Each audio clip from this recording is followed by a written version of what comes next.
His thumbs and eyes still hurt from binge playing the new Zelda game. Adam Carolla. Yeah, get it on. Got to get on. The choice get it on. One of my favorites back in studio, Danny Trejo. What's up, Adam? Trejo's got himself a book. It's Trejo's Cantina, cocktails, snacks, and amazing non-alcoholic drinks from the heart of Hollywood. Everyone loves Danny Trejo. I think people love Danny Trejo because he has a motor, he has energy, and he's a success story. He's a underdog, started off as low as you could get in life, incarcerated for many years, and then pulled himself up. And I think that's why people are attracted to Danny Trejo. Never heard a bad word mentioned about you. Well, there's some. Oh, there are. Outside of the family? I've never heard anyone outside of your own family. Especially recently. I mean, yeah, your likability rating is through the roof. Multi-generations. Well, that goes from doing the cartoons. You know, it's like the kids love me. You know, and right now I just finished Big City Greens, and I did Spy Kids, and Spy Kids gave me an audience for life. But we, as human beings, love a tough guy with a heart of gold. There's something to that. Maybe it's the Rock's success is that, oh, he's a tough guy, but he has a heart of gold. Like, we just are very attracted to that. And I think you may have been one of the first performers to kind of usher that in. The doc, Prisoner Number Inmate Number One. Inmate Number One is a great doc if people really want to know Danny Trejo's story. And I'm trying to think where it's available. Chris, is it on? I don't think it's on my. I don't think it's on my page, which it should be. I also wrote a book called Trejo: My Life of Crime, Redemption in Hollywood, and I wrote it with a guy named Donald Logue, who I actually made friends with in 1991. Donald Logue, the actor? As an actor. But you know, you didn't, this was just, 91 was when he was the most angriest kid I've ever met in my, and I'm talking about, I've had prison angry. I've had people that eat you, you know, but this guy, really? I was at the Hollywood Drug and Alcohol Center, 12 o'clock at night, because we were having a Narcotics Anonymous meeting there. And I walked in, there's a little skinny kid behind the desk, and I said, "Hey, how you doing?" He goes, "What's it to you? You really give a And I looked at him, and I'm thinking, should I kill him? What is wrong with this kid? I couldn't believe it because, I mean, soaking wet, he was like 120, right? You know, and I said, you know what? I hope you have a great evening, and I walked away. I run into him again 8 years later on a film called Reindeer Games with Ben Affleck. Reindeer Games, I was thinking about it 2 days ago. I try to think of films where they came up with the title of the film before they came up with the actual idea for the film. And I think somebody said there should be a film called Reindeer Games, and everyone went, "What's it about?" Nothing to do with it. I don't know. I thought it was a Christmas movie. Me too. All day I'm looking for, well, we got a reindeer in here somewhere. And we became really good friends. I mean, so unbelievably close. And then when everybody kept telling me to write a book, I told, I don't use words like prolific, you know what I mean? And I would say something, and they would write something different. And when Donald wrote 3 pages, we wrote about 3, what do you call it? Chapters? Chapters. No wonder you don't use prolific. You couldn't even come up with chapter. Forget about prolific. I know the word chapter. That's why you're a success. Because I know the word prolific and chapter. But I gave it to Maeve, my kid's mom, and I said, read this. She read it, and she said, "Danny, this is like talking to you." You know, and when she said that, bam, I said, "Donald, let's do this." But we did it, and it made number 2. It was funny because when they told me our book made number 2, I said, "What do you mean you took a crap? What are you talking about?" I didn't know what that meant. And he said, New York Times bestseller. In New York. Yeah. And they had my picture in Times Square. Crazy. Yeah, Donald Logue, for those listening, he was he's he was in beautiful. Grounded for Life. He was the Yeah. star of that show. He plays like the lovable, goofy hey. character, like in romantic comedies and things like that. So here he had like such a rage in issue. Sons of Anarchy, he Oh, played a right. stone killer. That's right. But he's got this unbelievable range. Nicest guy in the world. I think I must have interviewed him before. He's been on. He's You been on with should. Danny before. Yeah, he's awesome. But he's Donald. Logue. Donald, yes. Right, not It's, Don. it's Irish Donald. Donald. Right. Yeah. Donald, yeah. He had a really. crazy story where his daughter went missing for like a week. Yeah, right? well, his son. Yeah, his son. He went, Oh, that's yeah, right. Yeah, Arnold. He's doing good. They're doing good right now. Oh, good. You know, and You still out in the San Fernando Valley? absolutely. I live 3 miles from where I grew up. Yeah. It's weird running into people who are born and bred out here. I'm one of them. I love You're it. one of them. I know we're like a dying. Don't say that. But we are dying. But I grew up in the San Fernando Yeah, Valley. me too. I You're went both to NoHo High alumni. I right? went to Poly, North Hollywood, San Fernando, Monroe, and Van Nuys, all in the 10th grade. It's quite a tour. It was funny because when I went. So when you're I- touring the schools teaching chess to the young kids? that must or- have been right? When I went to prison the last time, the judge was reading my record, and he goes, "Hey, you had a probation officer that says you don't play well with others." So I went to North tracks. Hollywood High. I love North I Hollywood. played for the Sun Valley Falcons. Our home Hey, field I remember was the Falcons. Poly. I had baby Gilbert, the kid that I raised that did well, I hate to say it, but he did 33 years in prison. But Nice but job. he's out. He's doing great. He's doing great. But he was in the Falcons. I coached the Falcons. Oh, really? So, yeah, the Sun Valley. And Poly High was the home field. Absolutely. And then when I was in high school, we would play Van Nuys. Last game I played was Monroe. We played San Fernando, so it was all the same circles, just a couple years behind you. But why? So you're a jovial guy and you're a good-hearted guy, and you have a motor. Was it you had ADD, had too much energy, and no direction to point it? You know, Adam, I started working with autistic children about 20 years ago, and because my kid's mom, we split up, but she remarried and had 2 kids with autism, and so my son first was trying to help her, and he was like 16 years old. So anyway, I took the kids, I got them with me, and I helped raise them, and we put her through law school. Now she's an advocate for special needs children. It's great, man. Maeve Cromie, call her, she's unbelievable. And I helped raise those kids. But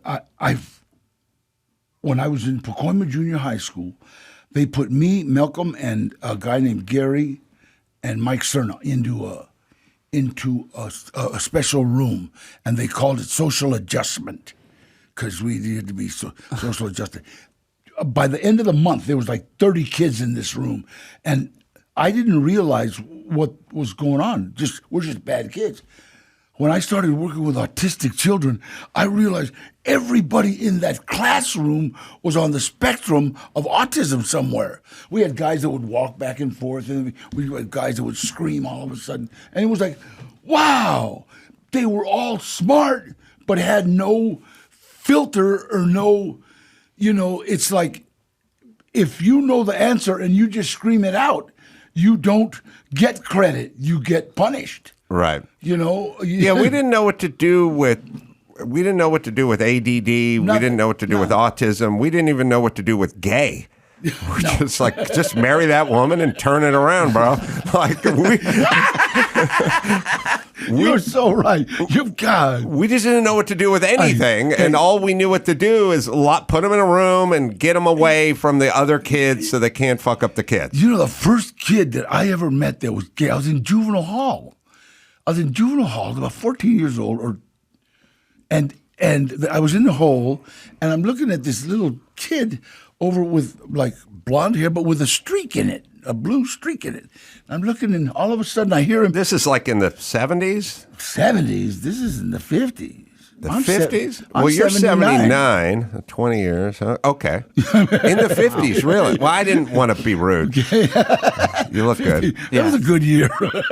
Late 50s, early 60s. But I heard this kid, and I started talking to him, and it was like a little girl. It wasn't like the way a young kid would talk in juvenile hall. Because in juvenile hall, you try to be tough, Right.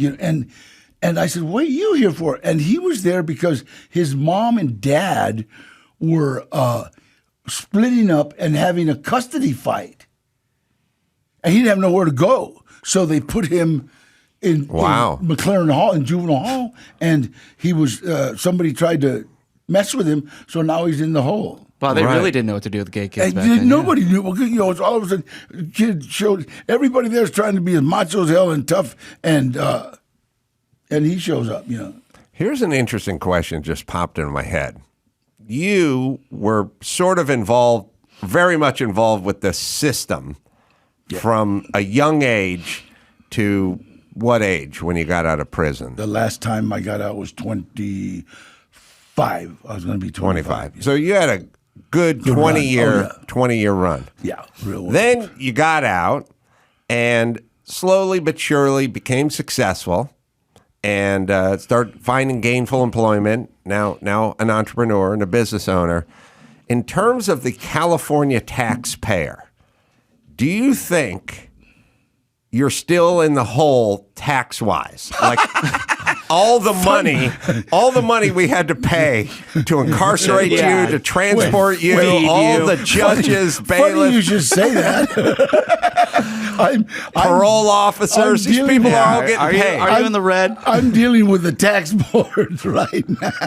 But then you paid in a lot after that. Oh, God, I'm still paying. So I don't know. Like, is Danny Trejo, in terms of the American or the California taxpayer, does he owe us money? Do we owe him money?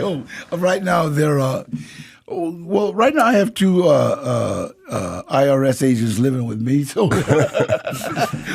It's tough to run a business out here, isn't it? well, you know what? It's God, I hate saying it, but taxes are for the poor people. They're not for the rich people. That's that simple. It's a lot easier to have, what do you call it? I don't even know what they are. Deductions if you're wealthy. Yeah. It's really hard. But you still pay a lot. Oh, yeah. No, I honestly believe that the income tax should be 15% straight across the board, no matter what you make, no matter how much, just 15 and that's it. I'm fine with it. I don't know what you think of this. I've told people this before, and they don't like it. But I stand by it, which is sometimes people say, how much do you give to charity? What do you give to charity? And they'll ask that a lot for anyone who makes a good living, comfortable, rich, upper middle class, whatever you want to call it. They'll go, they'll find a politician, they'll find some entrepreneur, some rich guy, some, a guy, and they'll go, how much is he given to charity? Now, my answer for those people is I've paid over the course of the last 2 decades in California millions upon millions of dollars in taxes. So you have someone who's working as a postman who makes $52,000 a year saying to someone who makes $5 million a year, what have you given to charity? My answer is, I paid $1.7 million in taxes. That's a universal charity. Yeah. It goes for the schools, it goes to the cops, it goes to the firemen, it goes to the rapid transit. I put in 1.7. I'm going to pose a question to you, mailman. What did you pay in last year? And the answer is $7,300. Well, until you get to 1.7, then don't talk to me about charity. Well, and me, I'm not a big charity giver. I'm a big charity doer. That's what we need more of. It's like, money doesn't. It's the biggest problem with giving to charity is the money starts at the top. And a food bank. Okay, well, all the people that deal with the food bank, we're the administration, so we take our cut, and then now the workers, they take their cut, and now we have this for the food bank. So if I give $1, they get 30 cents. So it's not how much money I give; it's what I do. Yeah, it's the and actions. I think me and Mario and the people around me, we work every day for some kind of charity. We do a lot with Polly's projects, who like feeds the homeless downtown, and that's one of the reasons that Caruso. Rick Caruso. Yeah, he kept saying about the homeless. Well, I'd never seen him down there. Now Bass, I'd seen down there. Karen Bass. Yeah, Mayor. So, That's all right. Our distinguished mayor. Yeah, I've well, seen her people down listening there. around the country may not be as familiar.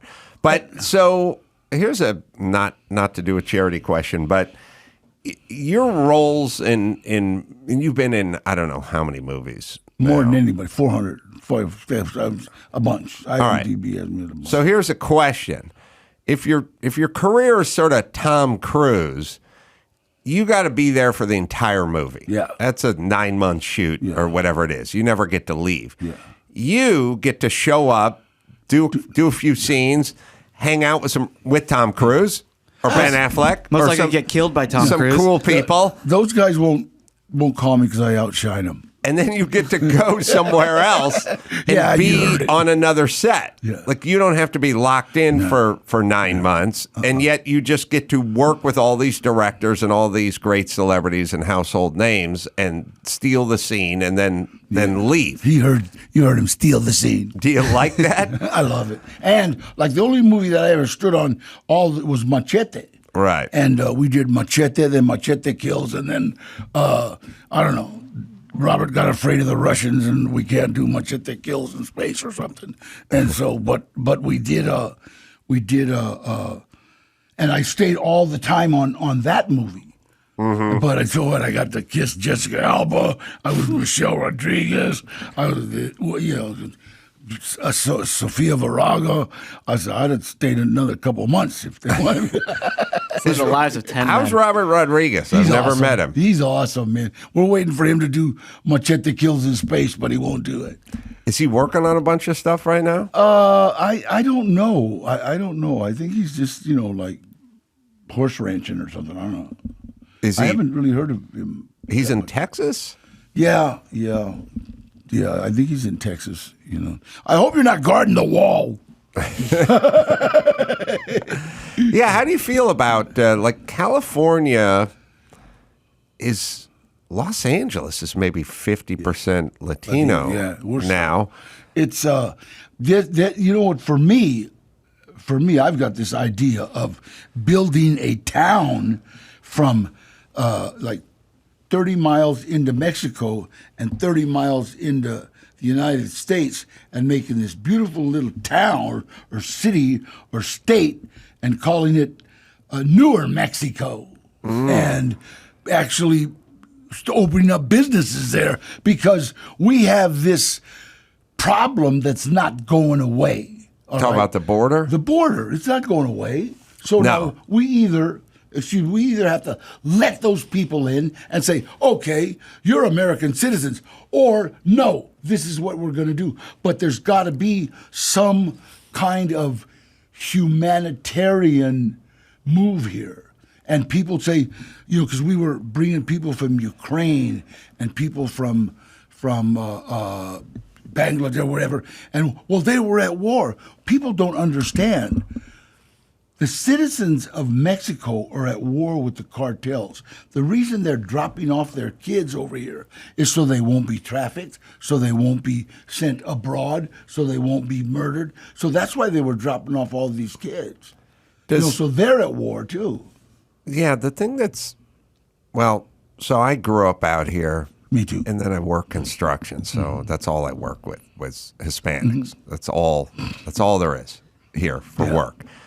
Couple of white dudes, almost no black dudes, no Asian dudes, no Indian dudes, just Mexicans. Yeah. And they work. But the thing that's always funny to me is back in the day, there were Japanese gardeners in the San Fernando Valley. Yeah. My grandparents had a Japanese gardener, which seems bizarre if you're from L.A. now, to picture a Japanese guy dragging the rake and pushing the mower. But the thing about the Mexicans, this is my observation. super hard working, Work ethic. crazy work ethic, but need to figure out a way to get from stacking the cinder blocks to the corner office. Now, this happened to me yesterday. Roberto, one of my guys, brought his kit. They bring their kit. Every electricians I've worked with, everybody I've worked, which is good. It's good to teach your kid a skill. Like as an apprentice. Teach them how to work. Yeah, what the Mexicans do is that kid turns 13. He's coming to the job site during the summer. And Jose, my electrician, his little son was bodo de queso because he's a little bit heavy. Call him ball of cheese. That kid, by the time he was 15, was pretty much an electrician. And now that he's 28, probably full-blown journeyman electrician. But they're still showing up to the job site. Yeah. They're not in that air-conditioned corner office. And that's the thing. The Japanese gardener went, my kid is not going to push a lawnmower. I'll push the lawnmower. Yeah. My kid's going to go to UCLA, and he's going to end up in the corner office. A perfect example of that, and this is the God's honest truth. My dad, when in 1949, I think, was painting J.C. Penney's in Burbank, right? And I remember because I had to walk from I lived at 29 East Palm, and my aunt would, I was about 6 or 5 or something, and we'd carry his lunch up to San Fernando Road, right? And I mean, up to, he worked at J.C. Penney's. We were on San Fernando Road. And anyway, and Jack Howard, it was a big company, H.H. Howard Builders. They offered him a partnership. They said, look, we'll give you a partnership, the two of us, Jack Howard, Jack Helms, and my dad. And we'll offer you a partnership, and this is how we do. Sometimes we'll make money, sometimes we won't. And my dad was afraid to. My dad said, look, better this. You give me a salary, and I'll work for you guys. Right. Okay, so... That's a perfect example of what we're talking about. What happened, Jack Howard, Jack Helms grew in the biggest construction in Burbank. And my dad worked for him till he passed away. You know, but I've never forgotten, you hit it right on the head. It was like a lot of Latinos, they're kind of it's a mentality. It is. It's a way, this is what I'm supposed to do. Yeah, and it affects downtrodden people. Like, my family's white, but if you said to them, I will guarantee you $500 a week for the rest of your life, or you could set out and try to start your own business, which might mean riches, but also might mean you don't make any money. They just go, give me the 500. Yeah. I'll take it. Okay, that's a perfect example. But then you got to think, like, what is that? Is it a cultural thing? Is it in the DNA? I think you know what? I can remember when they took all the shops out of junior high school. They took wood shop, paint shop, because most of the Latino and African Americans were excelling in those. I was kind of like, wow, that's rank. You know, we do this good. But because there's nothing wrong with working with your hands. If you're real good at it, they'll move you into the front office. You know? And well, the other thing too is I do notice that the people that work and the people that work with their hands are much more satisfied, happier. Yeah. They're sort of content. They're not happy in a jump up and click your heels together way. They're happy in a sort of calm way, but they're just content. And the ones in the corner office are drinking the Mylanta out of the bottle and have an ulcer or whatever it is. It's a trope. But my point is there needs to be some movement in the Latino community that focuses on entrepreneurship versus being everybody's worker.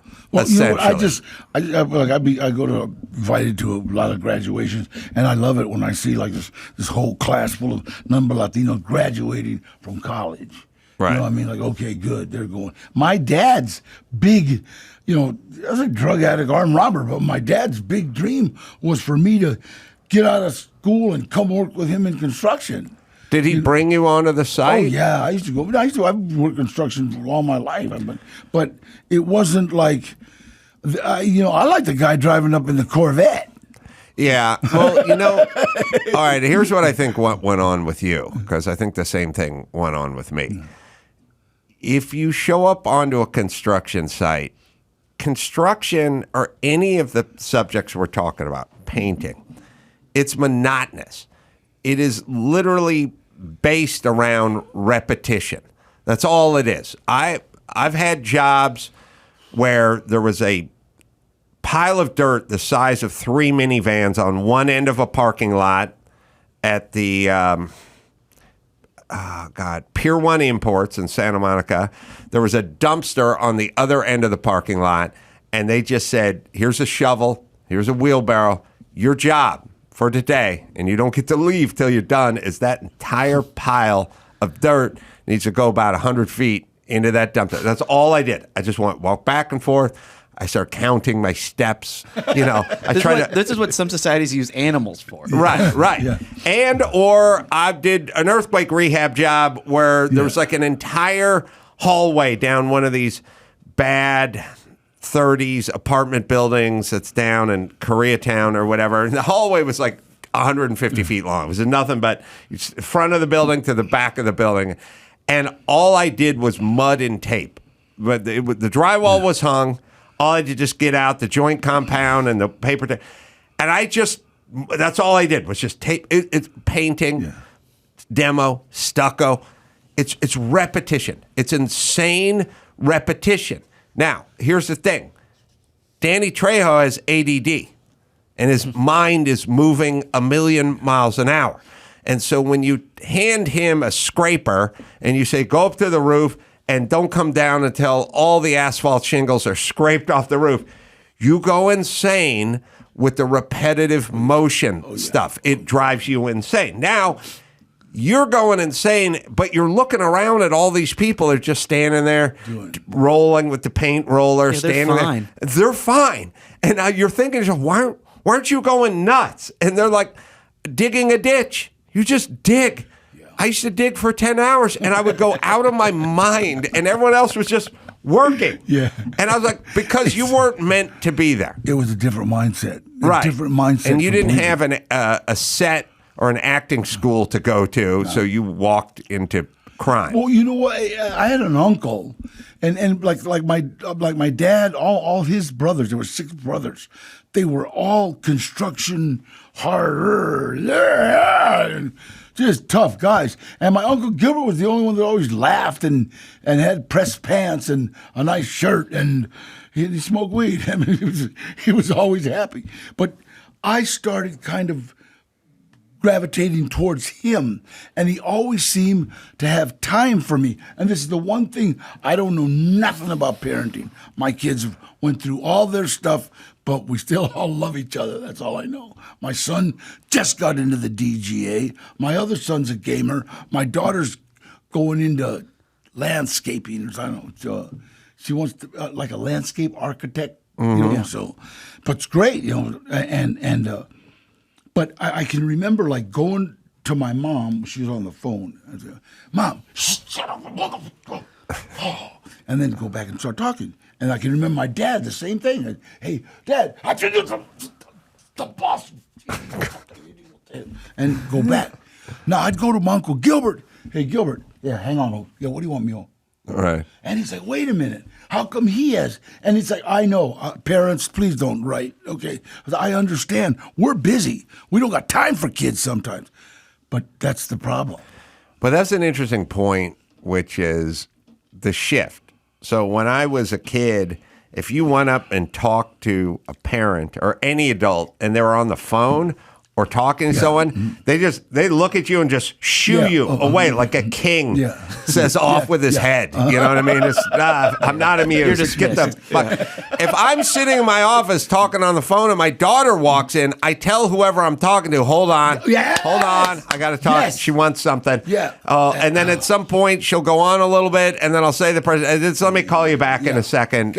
She's talking. I'm going to hug you because that's what you when have I to was a do. kid, it'd be a bullwhip. bitch. You know, you'd go, hey, Dad, I'm not on the phone. They're angry.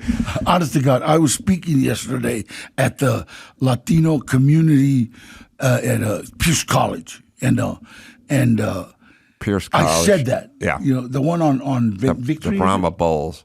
Wait, Pierce. Wait, you pointed the wrong direction for Pierce. It was over. You pointed toward Glendale. Okay, no, I don't like it when people point in the wrong direction. You know, sometimes they'll go like we're going down to the ocean. I'll go. Where am I at? You're pointing toward Burbank. That's not where the ocean is. It's the other way. What do they call that stuff? That if this is here, oh wait, that's got to move over there. That's what he's OCD. got. OCD. All I ask is that people point the right direction when they're We pointing. gotta get at a it. compass in the studio. I've had arguments with people where they go, "We're heading down to Pierce," and they're pointing toward Pasadena, right? Pasadena City You were College. legitimately confused. Pierce is the other direction. Pierce is the other end of the valley. But I've gotten arguments where people, they go, fuck you, I'm pointing toward Pierce. I go, okay. We've been like in a building. Keep your hand pointing the right direction. We got to walk out to the parking lot. And I hold their hand while they, because I don't want them changing direction on me. Keep them calibrated on the way out. But Pierce, the Brahma Bulls or whatever, I went to LA Valley College, I'm down on the other end. I'm speaking, and I said that. And there were some parents there. Wait, the phone thing? Kids. Yeah. Yeah. And it's so funny. You just see the parents, they all looked at their kids, and their kids, Mom, you do that. Yeah. So, but it's not an indictment. It's just that sets, like, wait a minute, you don't have time for me. That's all. It's like, But so when you were on these construction sites with your dad back in the day, I think, like I said, you do think, I want a Corvette. I don't want to drive a pickup truck. But there's also part of you that's sort of just going, I'm not meant to do this. Exactly. And, of course. And your motor and It's sort of angry about ADD probably prevented you from doing this repetitive donkey work. And it's kind of like you're like, wait a minute, why am I doing this? What is this? This is, and it's not like I don't know how to say it. It's not like I'm mad at my dad or mad at the world. It's just like there's got to be something better. There's got to be something more. Well, why does that guy get to wear a suit to work? Would you agree with this statement? And I think this is the problem. It's kind of what we're talking about with the shop classes being erased and then you guys being held in detention and stuff like that. As humans, we are almost bred for different things. Or we certainly have strong leanings and capacities and then not others, And our society, it's like certain dogs. Certain dogs are good as guard dogs. Certain dogs are good for rooting out stuff. And they kind of do what they do. When you take a bird dog out, it's like I have a bird dog. I have a lab. There are bird dogs. My dog takes a dip in the pool every single day. But if you don't have a bird dog, if you have a poodle, the poodle doesn't want to get in the fucking pool. And that's not what they're there for. Right. That's not what their instincts are. And now my dog would be miserable if they couldn't be in the pool. And then the poodle would be miserable if the poodle was in the pool. And then what we do with kids is we grab all the poodles and we throw them in the pool. And we go, why can't you swim? Why? What's wrong with you? And they're like, this isn't what I should be doing. This is not my thing. Now I do other things, but we should find those things and not just throw me in the pool with the bird dogs. I think your analogy is perfect. Oh, good. I think we should because you explore. What do you want to do? That's what I asked my kids. I took my son Gilbert to movies and my daughter, right? My daughter loved to go into the makeup trailer. Gilbert loved to be sitting there watching that camera. Oh, you mean to the set? Get to the set, and he would like, I put him in front because I wanted him to get that insurance, and he would talk to the cameraman. He'd talk to the lighting guy. He was like enthralled. Is it? Yeah. It was like all the stuff that was going on, not being in front of the camera. So right now he just joined the DGA. So right, yeah, that's it. And it probably would have worked if we got hold of young Danny Trejo and exposed him to that kind of stuff. But the only problem was that my mentor was a drug addict and an armed robber. So yeah, that's my point. But your mentor, he was his apprentice. Actually, I was an apprentice. Really, they gave me a pistol, a .45 Army pistol. This big, right? And they said, put me in front of a mirror and say, rob that. I said, Give me money. Oh, barrel pointed Oh, down. all right. We need to take a break. I want to hear this story. Yeah. I never heard this Danny Trejo story. Trejo's Cantina is the name of the book. We'll take a quick break. Be right back with Danny Trejo right after this. Simply Safe, spring is here, and that means spring vacation is coming up. And before you pack your bags, once you secure your home with Simply Safe, we all love it here. They've been sponsors for a million years because they're a great product. Only Simply Safe offers Fast Protect technology, allows agents to visually verify that the threat is real and convey eyewitness evidence to 911 for fast police dispatch. It'll ship right to your door. You can set it up in about 30 minutes. You can finance through a firm, so you pay over time in the installments that fit your budget. Customize your home's perfect system in just a few minutes with simplysafe.com/Adam. Go today for a free indoor security camera plus 20% off your order with interactive monitoring. That's Simply Safe. 2 eyes. simplysafe.com/Adam. There's no safe like Simply Safe. The Adam Carolla Show presents Danny Trejo's birthday cocktail party for May 16th. Let's see who's invited. Let's welcome the American serial killer with a head count to rival Machete, H.H. Holmes. Henry Fonda is here. Pianist and showman Liberace. Composer Jan Zimmer is here.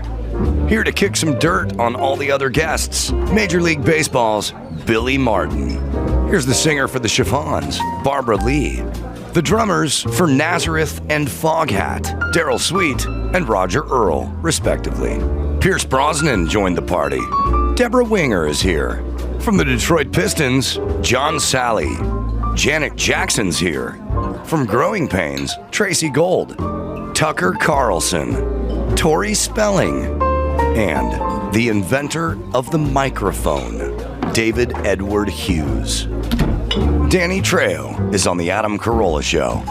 So, Danny, on the heels of that, we have some vid of you being celebrated at Dodger Stadium, but I also want to finish the story where your uncle gave you the 45 and it was told you to get used to robbing people. It was my uncle. They were all loaded on heroin. I was about 14 or 13, my uncle was, they're all loaded. Like, hey, we got to get you a career. And so they handed me this Army 45 that they had and put me in front of a mirror and said, okay, we'll rob that. And so I'm like going, give me the money. Give me the money. And they're all like laughing at me. You couldn't rob shit. I wouldn't give you shit. You're a punk. Rob it. And it just didn't work. I'd laugh. And so they gave me a sawed-off shotgun. And they said, hold that. And the minute I held it up, they said, yeah, that's scary. It's a little more intimidating. A kid with a sawed-off shotgun is scary. Is this your dad's brother? My dad's youngest brother. Well, see, he was like an outcast because all the brothers were very, very serious. And he was the youngest. And my grandmother and grandfather were kind of done with kids. They had 6 brothers and 5 sisters. There was 11 in the family. So by Gilbert, they were done. So me and Gilbert kind of grew up together because we were only like 6 years apart. So Did your dad have any idea what Gilbert was up to? No, not for a long time. Because I think one of the biggest problems when I was growing up was that families were so set on making it, on being successful, that they didn't really see what was around them. You know what I mean? I mean, marijuana, I can remember going with my uncle in my grandfather's car when I was like, 5, 6, 7 years old, and counting the songs on the radio because there was no clock. And so the songs were about 3 minutes. Right. So he could have the car for like an hour and a half. Right. So I would count the songs. How many songs? That's 4. Right. 12 minutes. He was dealing weed. So. How did your first robbery go? Not good. The Far East Market over on Lancashire. Me and Mike Cerna. Oh, there's a place there called the Far East Terrace. No, it's right on, Which is on right on Lancashire. Lancashire, right before you get to San Fernando Road. Oh, that part. Okay. And it's so funny because we had a gun that you had to hold like this. It was a revolver because if you let it go, it would fall. It wouldn't stay up. The hammer wouldn't stay up? No, the cylinder. Oh, it breaks in the barrel would Yeah. fall down. It was like you could break it down. Yeah. Yes. Wow. Give me the money. Give me the money. And so the Asian lady's screaming at us. No. So she gave us $8 out of the cash register. And they said, no, in the box. Because they keep all the money in the cigar box. Right. The 20. In there. Is this a restaurant? No, it's a market. Right. And so when we pointed to the box, the gun went down, so Yeah. so we ran out of the market. We got $8 ran out of the Jeez. market. So when you talk about your Uncle Gilbert, I know like a lot of people, like therapists, they diagnose what he did as abuse, his I know. influence on you, right? But you don't consider it that. You know what? It was funny because I remember a therapist said that. Said, my uncle gave me weed when I was about 8, gave me a fix of heroin when I was about 12, and then he says, "Well, Danny, don't you consider that abuse?" I said, "No, I thought it was sharing. I mean, that's what he was doing. He was sharing with me what he did, and I think whatever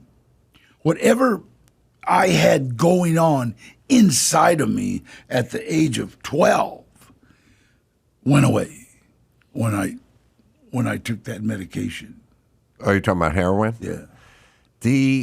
It's also If you have like a dad that yells at everybody yells and everybody screams and everybody's always mad at you and you're always doing something wrong. You're on heroin. You don't give a shit. You don't care. It's like, Did your dad live long enough to see your success? Oh yeah.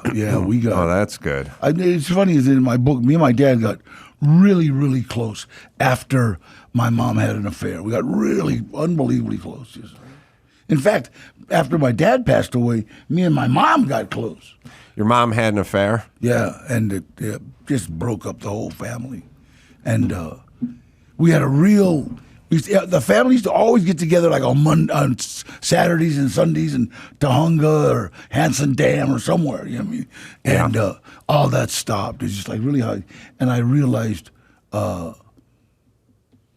I kind of, how do you say it? I kind of pulled back from everybody, Yeah, Hanson Dam and Tahunga. I loved it. I used to go there when I was a kid, too. God. I don't know what it was. It was just a body of water Yeah, it and was a just picnic mud. table. It It was was just a mud mud. and a picnic table. And I was like, well, this is living.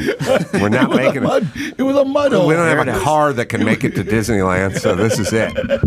It was a mud hole. I mean, it was funny. I didn't know what. It's still there, Yeah, I guess. it's still a mud hole. It's still just a mud hole with a picnic table Yeah. and a trash can. God, yeah, it's funny, but it was a lot of fun, But also, a 12-year-old back then, a 13-year-old back then, it's so funny because I just spoke to someone yesterday about this. She said, how old are your kids? I go, they're going to turn 17 in a month. And they go, twins. They go, oh, so they're driving? I said, no.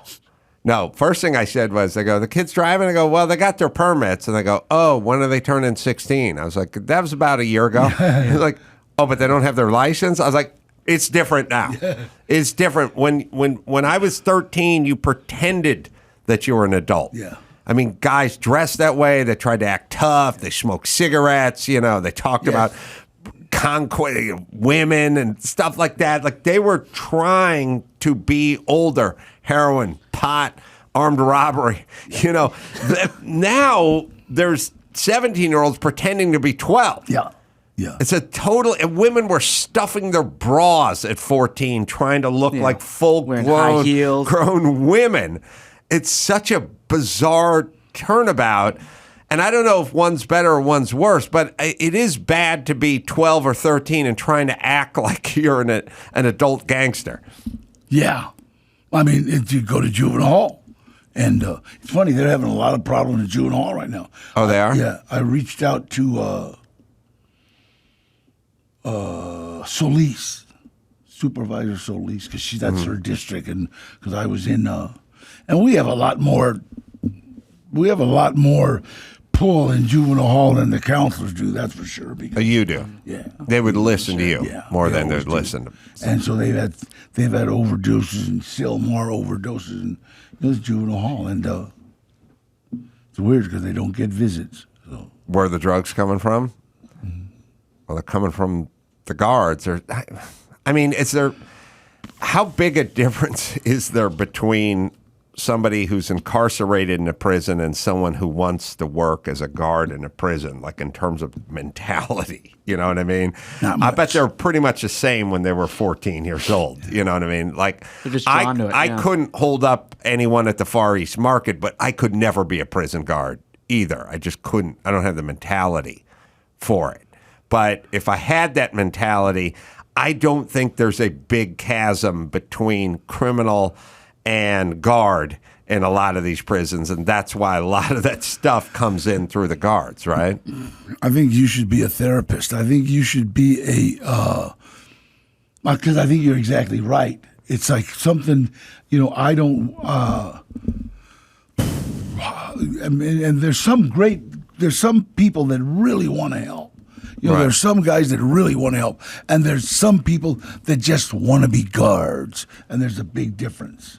There's Yeah. people that want to be socially helpful, and other people that just want to be guards. But so that's the whole thing. I say the same thing about Cub Scout leaders that are pedophiles. I have this experiment, which is, and I've said it on the show a few times, but if I said we need to find a parent to supervise a bunch of 9-year-olds to go up camping for 3 days, I would say, who wants to go to Mount Pinos with these 9-year-olds for 3 days? And the first person that raised their hand, I would say, you're out. Yeah. I don't.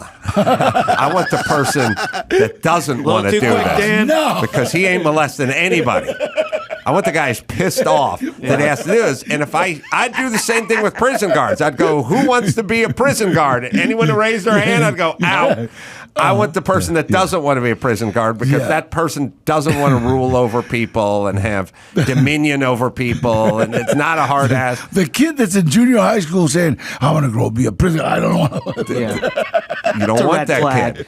So Dodger Stadium, by the way, because it's right off the birthday game, just a couple days ago, you were celebrated at Dodger Stadium. I think we have the video. I threw a pitch. I threw the pitch out, and my singer, Amora, she sang the national anthem because I started a record label.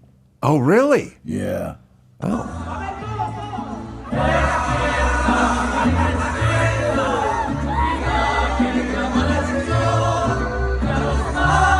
Both in English and Spanish.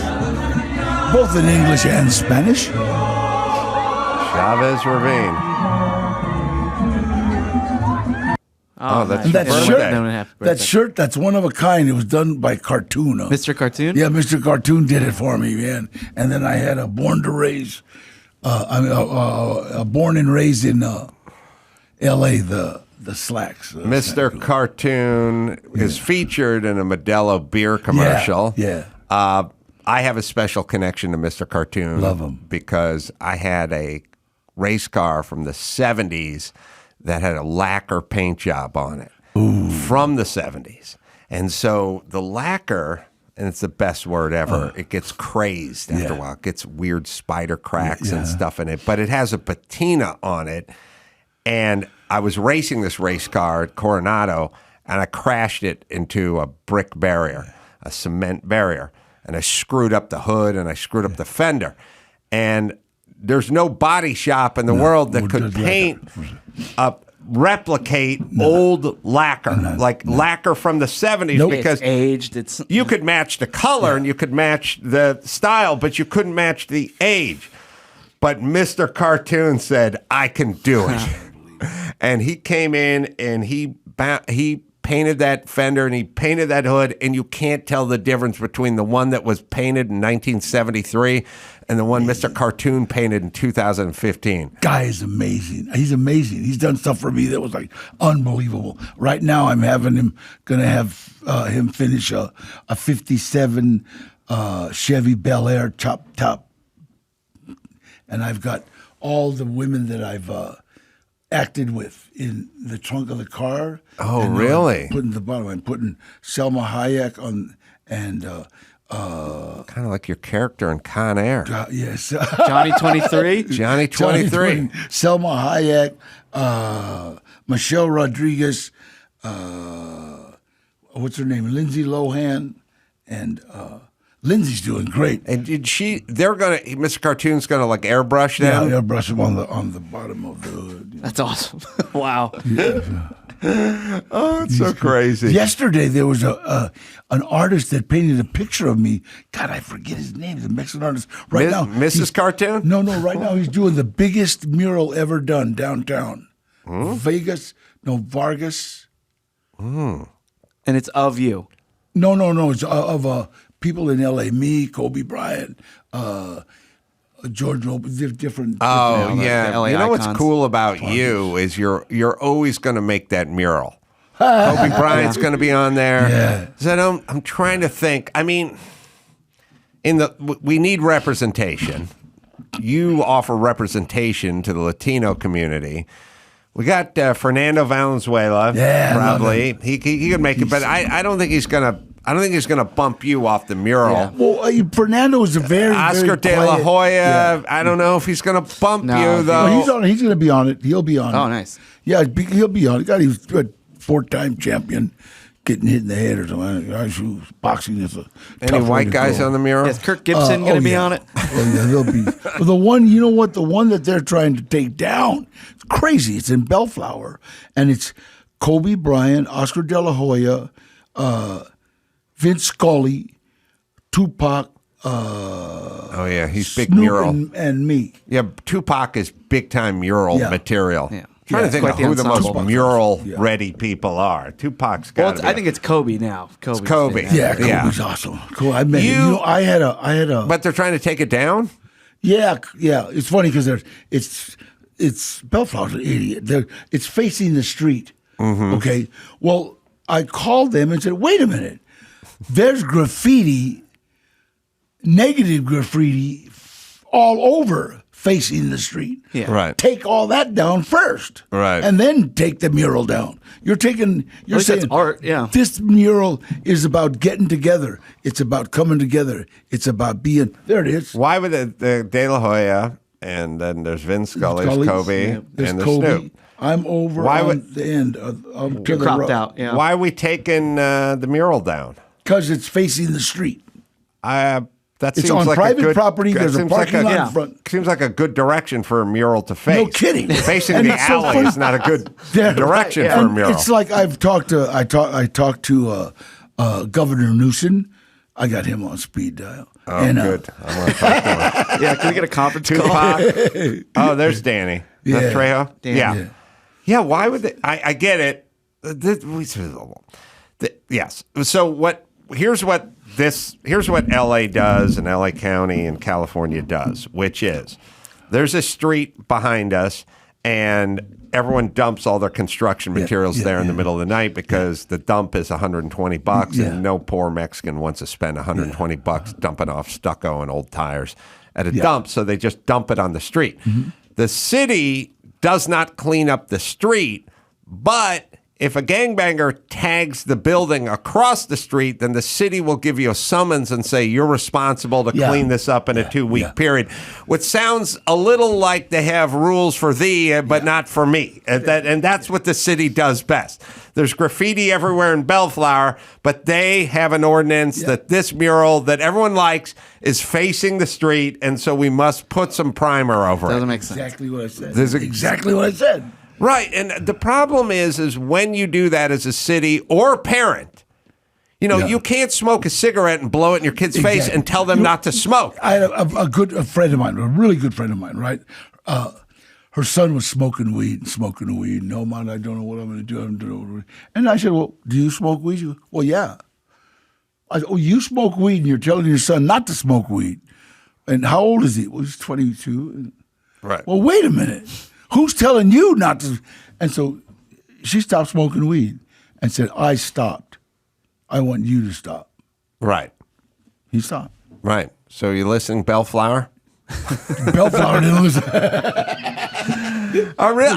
I can't believe that the public wouldn't be up in arms. We are. And if unified enough, it would be so unpopular to go over there. It's a beautiful mural, by the way. I think what I might do is pay for a big plexiglass window over it. Let's preserve it. Yeah, but then you'd have to pull a permit from the city of Bellflower for that. Let's declare it a landmark. Yeah. Look at that. It's gorgeous. Yeah. So the biggest mural in the world. Sorry, you were saying they're was working gonna on be it. painted They're working where? on It's another downtown. mural. It's downtown. It's going to be the biggest mural in the world. Vargas. Who was the guy that used to play the naked ladies? That is Vargas. Vargas, right? I think Yeah. So that's his name. Vargas did all those paintings. I think are Vargas paintings. The Viking woman with the big brass chest plate over the huge titties, riding a snow leopard.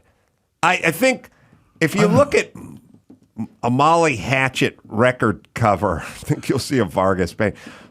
I think Vargas from back in the day did all the crazy. The genre was kind of Viking, big dudes with big arms swinging axes, battle axes, and hot chicks clinging on to them. I think those were Vargas. I think this might be a different Can you find Vargas. out where the That's biggest a different Vargas. mural is being painted downtown? It's on a building. I know it's got Kobe Bryant. And My Vargas is dead, right? The one who does the big axe Viking guys. Yeah, this guy's a little younger. He's a little younger. You got him? Do you go? I think Robert Vargas, is that his name? Or I'm still looking it up. I think so. So he's doing the biggest one, and you're going to be on it. Yeah, it's going into Guinness Book of Records. And it's going to be L.A. people. Yeah. And you're on it. Kobe's on it. Yeah. Now, George Lopez, I think, is on it. Yeah, Robert Vargas. Yeah. 14 stories tall. Yeah. Now, do you get to kind of... There, who's that?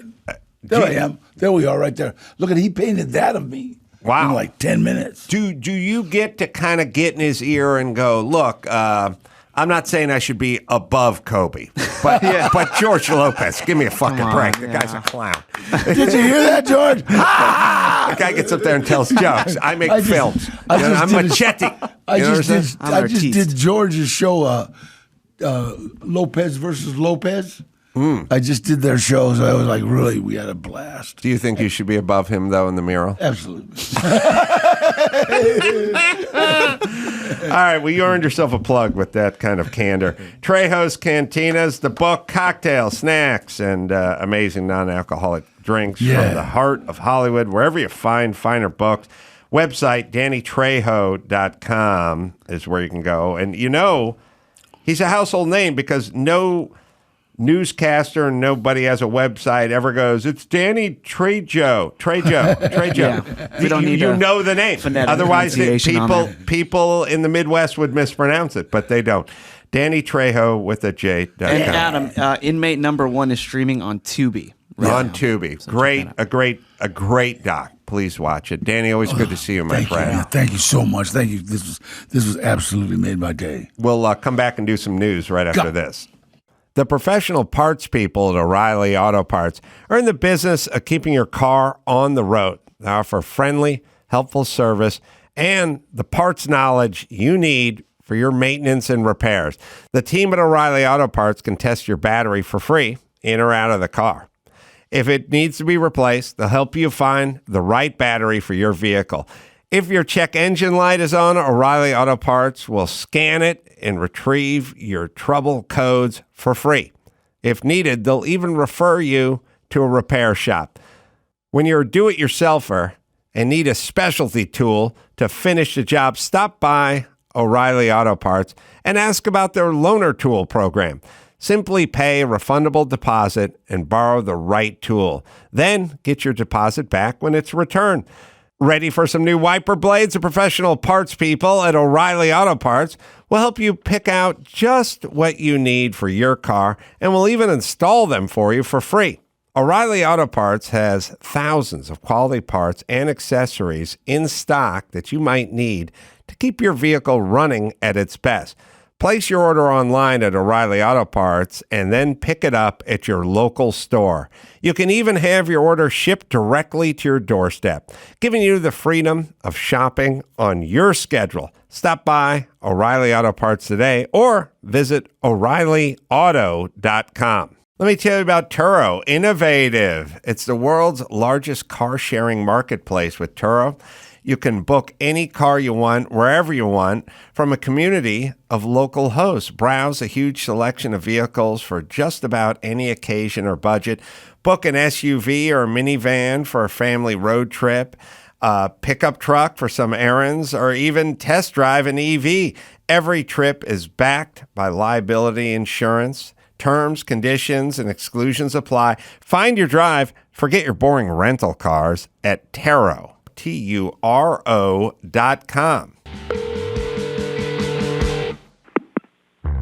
Hey, you've often said that Minnie Driver would have never been famous had her name not been Minnie Driver. Well, long before I ever started listening to the Adam Carolla Show, I used to always say that Catherine Jones would have been nothing without the Zeta. What say you? Get it on. You can leave us a message at 888-634-1744. Catherine Zeta Jones is piping hot. Mm-hmm. So she would have been somebody. That's a hot name. Minnie Driver was not piping hot. She's like attractive, cute, little quirky. Mm-hmm. Minnie worked well with the driver. But Catherine Zeta Jones would have been somewhere, even minus the Zeta, because she's so fucking hot, and she has a great, I don't know if she's Welsh. She has a great accent, too. So I reject that concept, but sorry.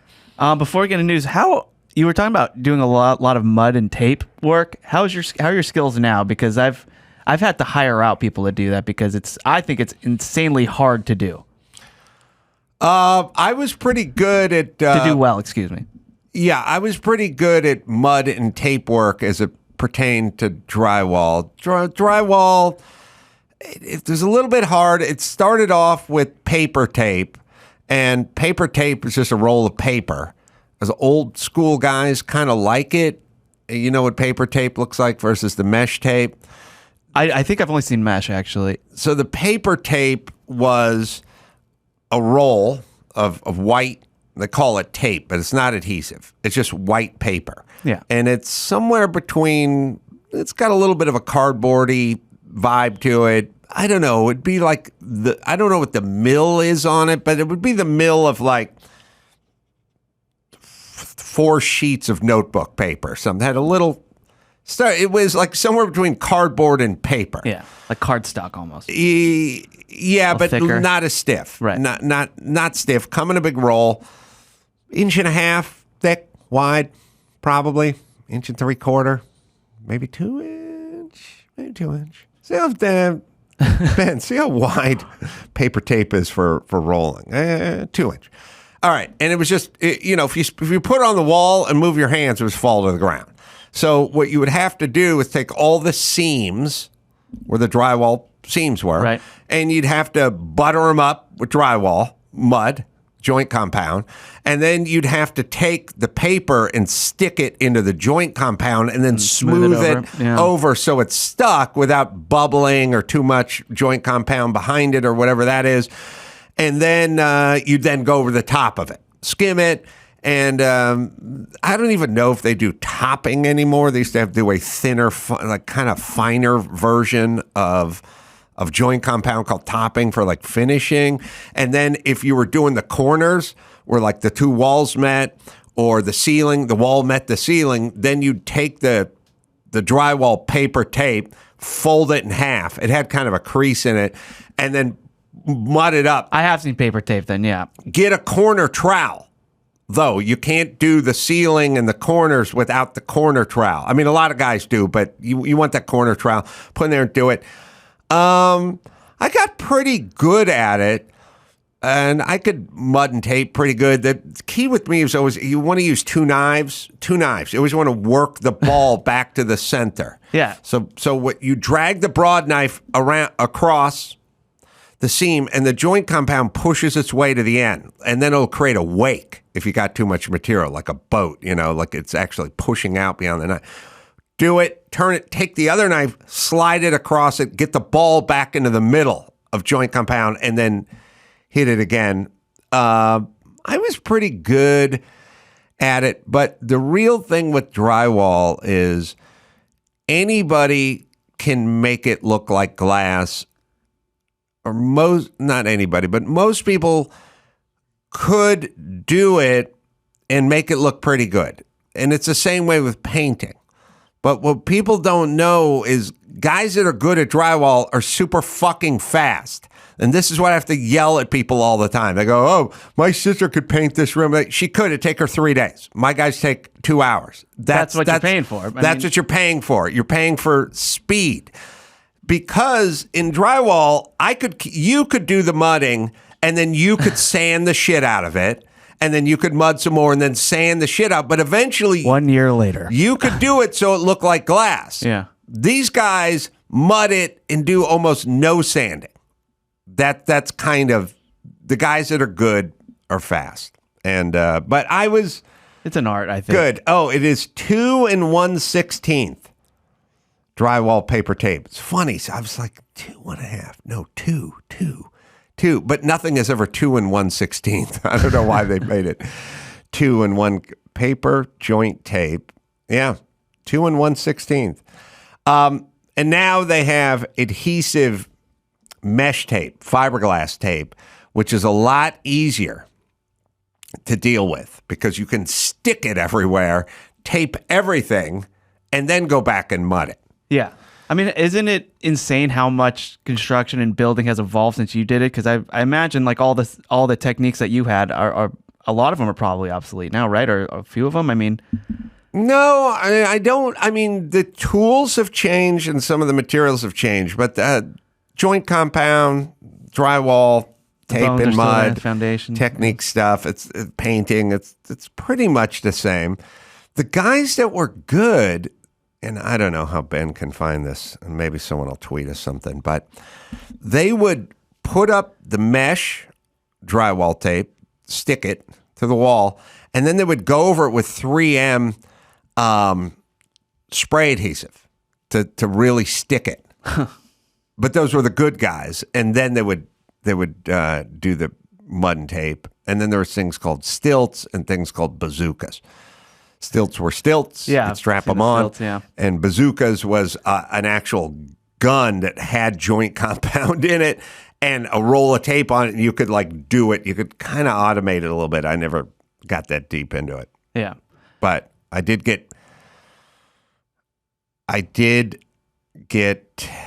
had my tonsils. I never had my tonsils out. I would get horrible sore throats, like strep throat. I didn't have insurance. I didn't have a doctor. They're just prone to infection, huh? Yeah, I didn't have any kind of antibiotic. I didn't have anything. And once every 4 years, I would literally like have a sore throat that was so sore that one time I even went to an emergency room just in the middle of the night. It was so. I have a high tolerance for pain, right? And it was. Brutal. Horrifically sore, and I didn't even have money to get like cough drops or anything. And I had a job where somebody said, we'll pay you $200 for like 1 day, but you got to tape and mud this entire endless hall in this earthquake rehab building in Koreatown. And I was like, my throat is so insanely sore, I can't even swallow. But I said, fuck it, $200. And I just showed up and I just taped this entire mud and tape this, and it was like 5 foot wide, 8 foot tall, and it went on for 150 feet. And I just knocked taped it out. every inch there till 5 in the afternoon. Throat killing me. $200. Yeah. Yeah, that's just terrible for your throat. The insulation, like when you're putting in insulation, the breathing that stuff in. Yeah. Your eyes. And I successfully avoided a fair amount of Lucky. insulation. Yeah, very blessed life. All right. So before we get into news, I guess there is an announcement. So our staff is getting bigger in a way. Staff member Emmy, he made his announcement over the weekend that he is expecting a baby. Yeah. So for those who don't know, Emmy is married to Olga's daughter, Paula. So Right. Olga gets to be a grandma. Yeah. Oh, she's got to be through the roof. Right? She was made for this position. Yeah, she's made to be a grandma. So congratulations to the Emmy, Paula, and Olga. All right. Let's get going. So We have there's a video of Olga reacting to the news? Oh, I'd love to see this. I didn't know that. Oh, you didn't know that? I thought you knew that. Guess what, moms? No!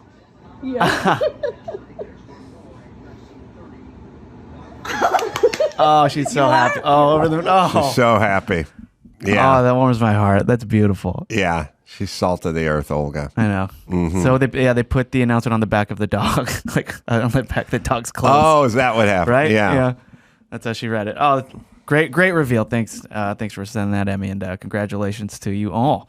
All right, let's get going with our first story. So there is a new warning by your favorites, the World Health Organization. Yeah. Don't listen to them anymore. Well, we don't know yet. Let's hear what they have to say. Yeah. Oh, they might be right and they might be wrong, but we don't know because they lied. Yeah. So now we got an issue.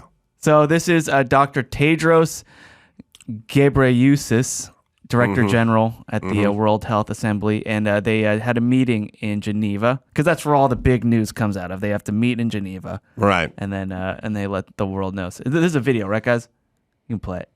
Hold on a second. Geneva is like internationally, Geneva is like the world's Pueblo, Colorado. In the United States, if you ever needed to write away to the government to get a book on how to start a small business without paying taxes or something like that, it was always write to Pueblo, Colorado. Pueblo, Colorado is where was the address for all the governmental shit and information you could get when I was a kid. I don't know why Pueblo, Colorado was that place, but that's where you would go if you wanted to get the leaflets or the pamphlet about something, anything that the government could do for you. You could get that info from Pueblo, Colorado. And Geneva is the Pueblo, Colorado of the world. Of Earth, yeah. Yes. Well, So here it is. Yes, here it is. We cannot kick this can down the road. If we do not make the changes that must be made, then who will? And if we do not make them now, and when? When the next pandemic comes knocking, and it will, we must be ready to answer decisively, collectively, and equitably. And for enhanced international cooperation, the Pandemic Accord, a generational commitment that we will not go back to the old cycle of panic and neglect that left our world vulnerable, but move forward with a shared commitment to meet shared threats with a shared response. That's why we say the Pandemic Accord is a generational agreement. A commitment from this generation is important because it's this generation that experiences how awful a small virus could be. Yeah. So he also went on to state that the next pandemic would be even deadlier. He said the threat of another variant emerging that causes new surges of disease and death remains, and the threat of another pathogen emerging with even deadlier potential. I think he wants to do like a world sort of NATO approach to this thing. Like to get everybody united. Sorry, I don't here. fucking trust you.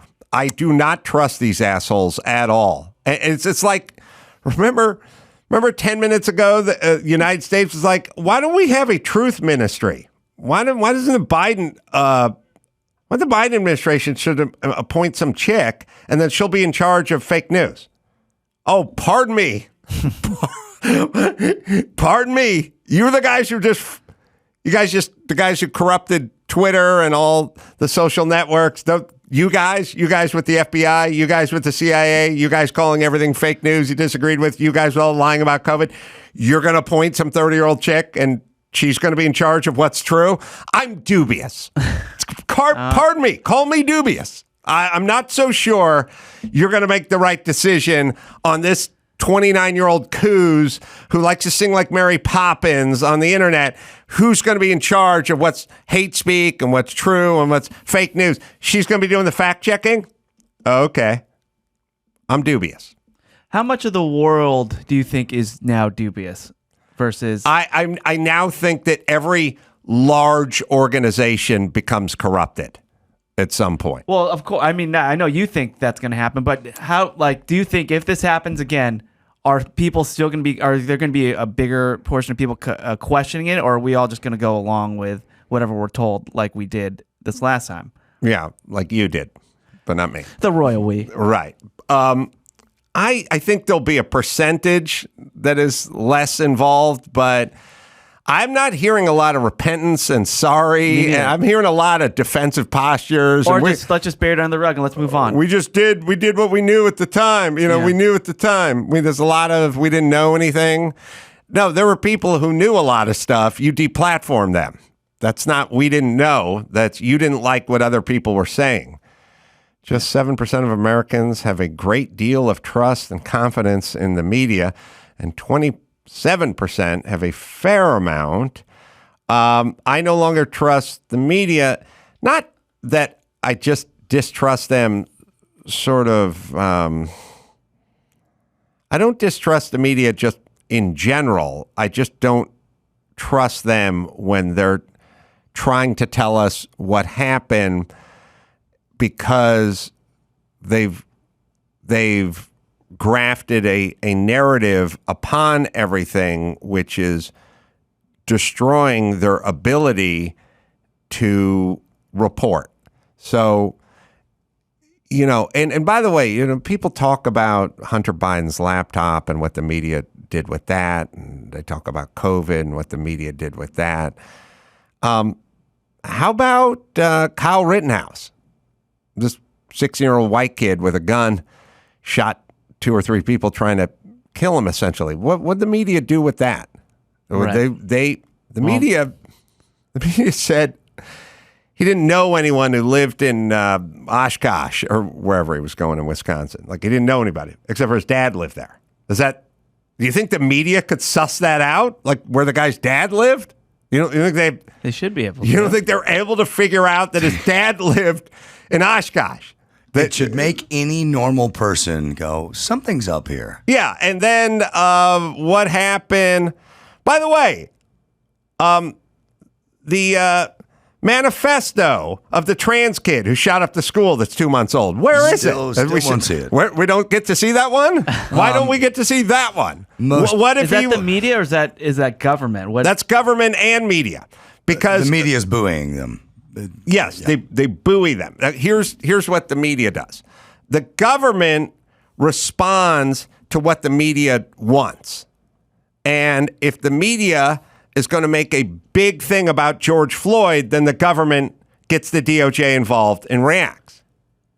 So, the most horrific police shooting of all time is Mark Garagos' case. The guy was executed in the hall Daniel Shaver in Arizona. Mm-hmm. Okay. Mark keeps saying to me, poor, sweet, naive Mark Garagos. He keeps going, we hope we can get the DOJ involved with this. And I go, poor sweet Mark. I go, not going to happen.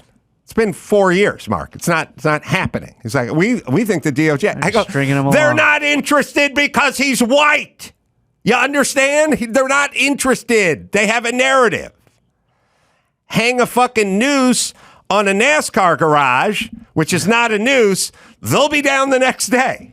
Yeah. They're not interested. Yeah. And let me tell you who gets the DOJ interested. The news.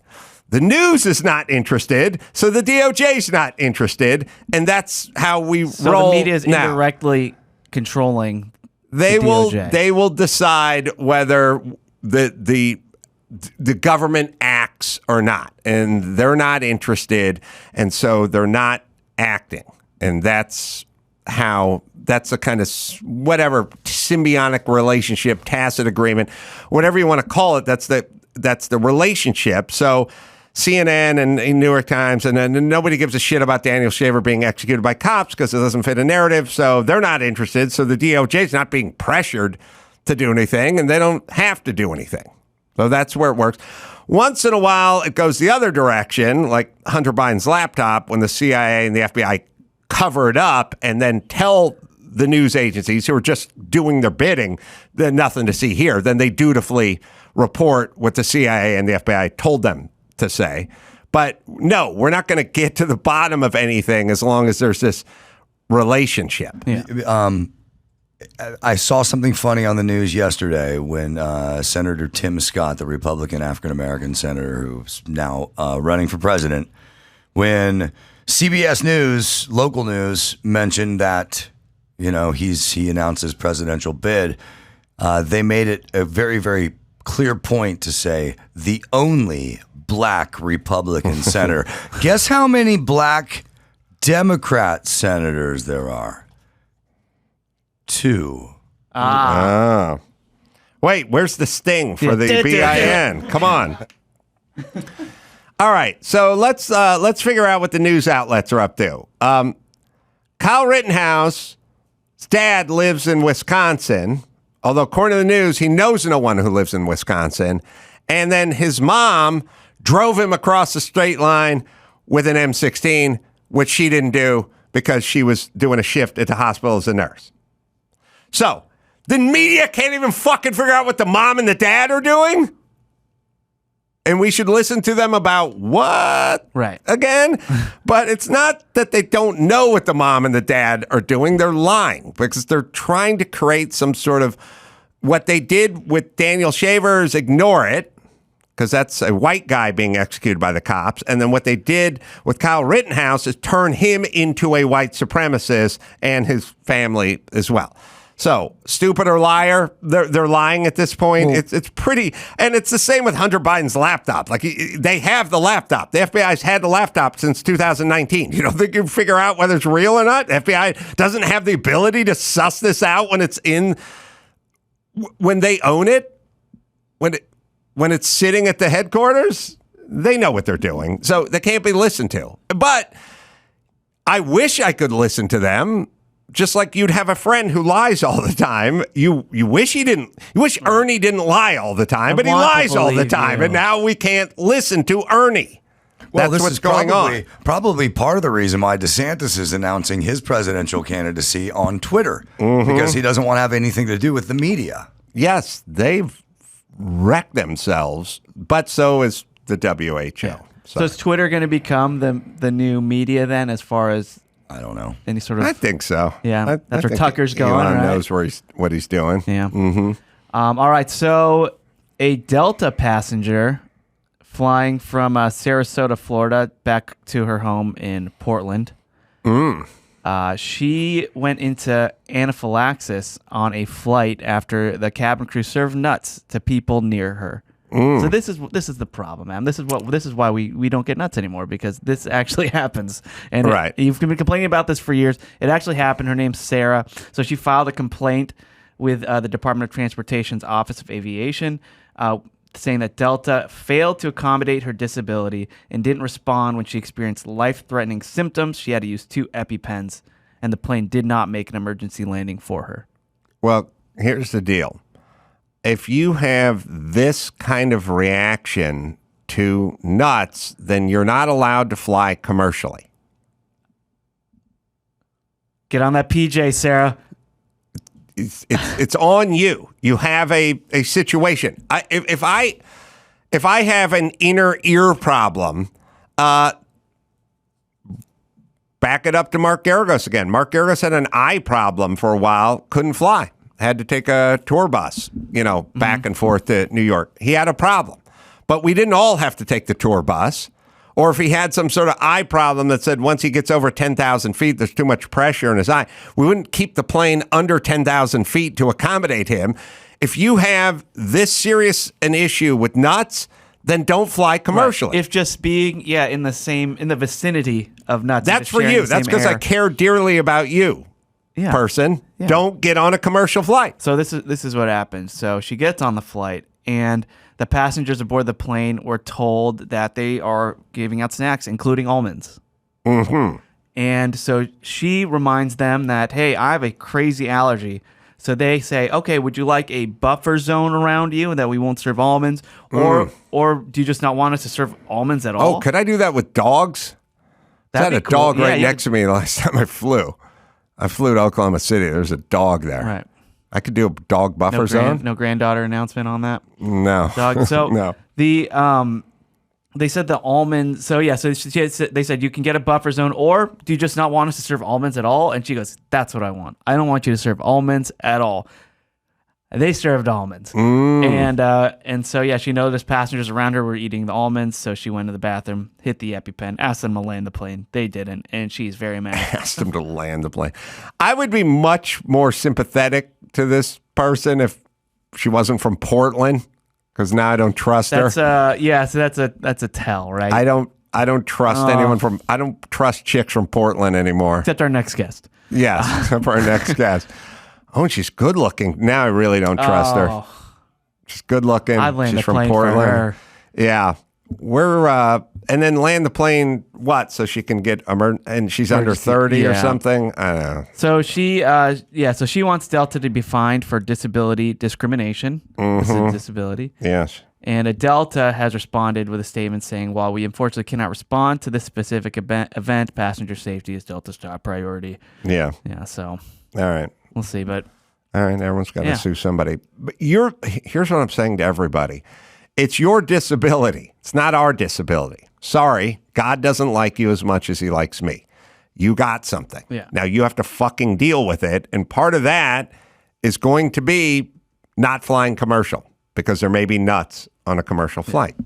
There you go. So speaking of everybody's got a... And by the way, did she give herself an EpiPen shot? I mean, did she go into a coma or anything? Like, what are we really talking about here? You could do that. Don't you think if there was white foam coming from her mouth and her eyes were rolled back that they would have made an emergency landing?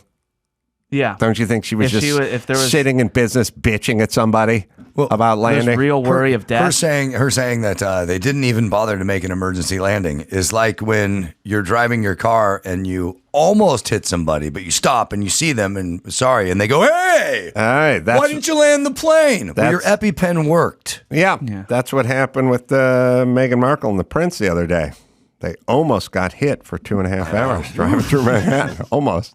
If you really think about it, all of driving is really nearly catastrophic. All of driving is almost being hit. If you think about it, like every time you stop on a freeway and there's a guy behind you, he may stop or he may not stop. And then at some point he stops 2 feet away from your back bumper. But that technically could You're almost be getting hit the entire ride. Yeah. That's all driving in traffic is you drive in LA. So however long your commute is, that's how long you've almost been hit. Somebody almost hit me on the way in, but thankfully they stopped. Guy was driving right next to me. Yeah. And we're going 65 miles an hour. Nearly catastrophic. We're like 18 inches apart going 65. Combined speed 130. Oh. Right next to me. Don't add all the cars, though. I mean, shit, combined speed thousands, hundreds of thousands of miles an hour on the freeway. Yeah, and whenever you turn left, you wait for that last car to just go by and you turn right behind them. Like you almost hit them.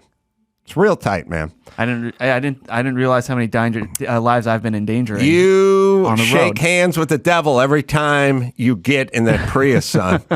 All right, we got Jodi Miller because we tape things a little out of order, and therapist Stephanie Winn, who are going to come in on the next segment. We'll talk about the trans world. Well, especially with children, just the transitioning and detransitioning, and it's a big important mental huge. health with all that. It's a big deal. We got to get into it. But and then how everyone who just asks a question. You know what I mean? Like everyone gets pilloried now for going, hey, I think it'd be a good idea to take that 12-year-old and start feeding them hormones at 12. I'm just asking. Well, you're on some list now where you need to be deplatformed. It's an awesome society we've created. So we'll talk to Jodi about that, but Stephanie Winn, who's the expert on it, will do that right after this. Let me tell you about Angie Homeowners. You know, it's a lot of work to own a home. Whether it's everyday maintenance, repairs, or dream projects, it can be hard to even know where to start. All you need is Angie. Your home for everything home. Find a skilled local pro who will deliver quality and experience. Over 20 years of home service experience. Bring them your project online or with the Angie app. Answer a few questions and Angie handles the rest. Look, you're busy. You don't have time to do all this stuff. Let Angie handle it. Take care of just about any home project in just a few taps. Download the free Angie mobile app today or visit online. Visit Angie.com. That's ANGI.com. ANGI.com. That's Angie.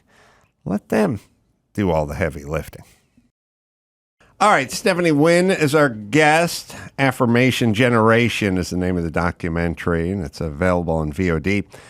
On June 20th, she's a therapist, a marriage, family, and we're going to talk about transitioning and gender roles and detransitioning and all that's going on out there. So let's start by, where did you become interested in this subject?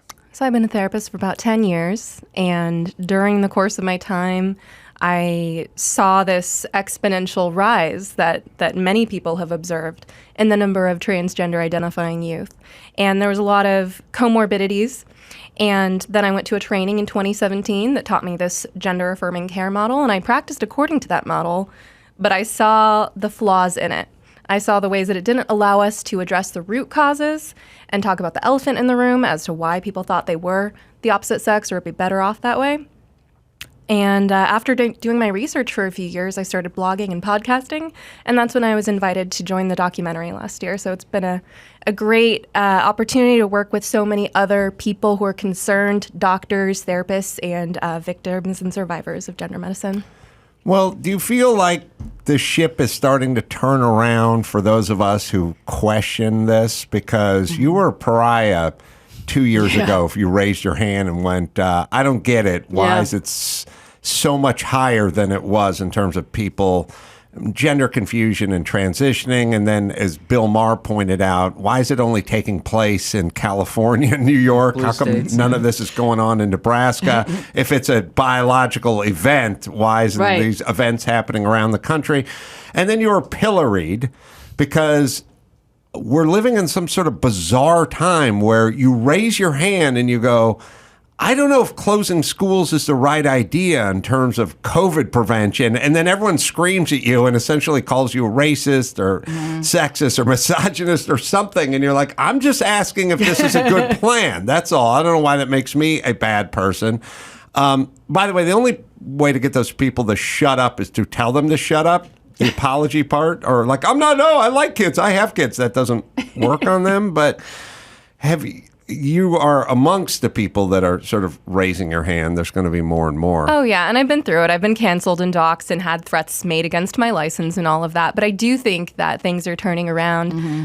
Where I live in Oregon, there's something called the Menstrual Dignity Act that requires that female hygiene products be in bathrooms for both sexes, all the way down to elementary school. And oh my God. There was a recent story in one of our local high schools where some boys ripped the tampon dispenser off of the wall and shoved it in the toilet. So I think kids are getting sick of it. They're seeing how corporate it's become. Right. They're seeing what happened with Bud Light and Dylan Mulvaney, the way Target is treating Pride Month, and Starbucks and all the corporations are getting on board, and all the teachers are doing the pronouns. And so the younger generation coming up in this is like, they're rebelling against it at this point. I think about it because my daughter's 2, and I think about what is it even going to be like when all of it, you know what I mean? Just the fact that kids, when they get to in elementary school, are being, they need to announce their pronouns at such a young age. I'm like, they don't even know what's going on. If I tried to even explain that to my daughter, it's mind-boggling to me. And I think about what's it going to be like when she's even in like junior high, when she's going through puberty, when she's actually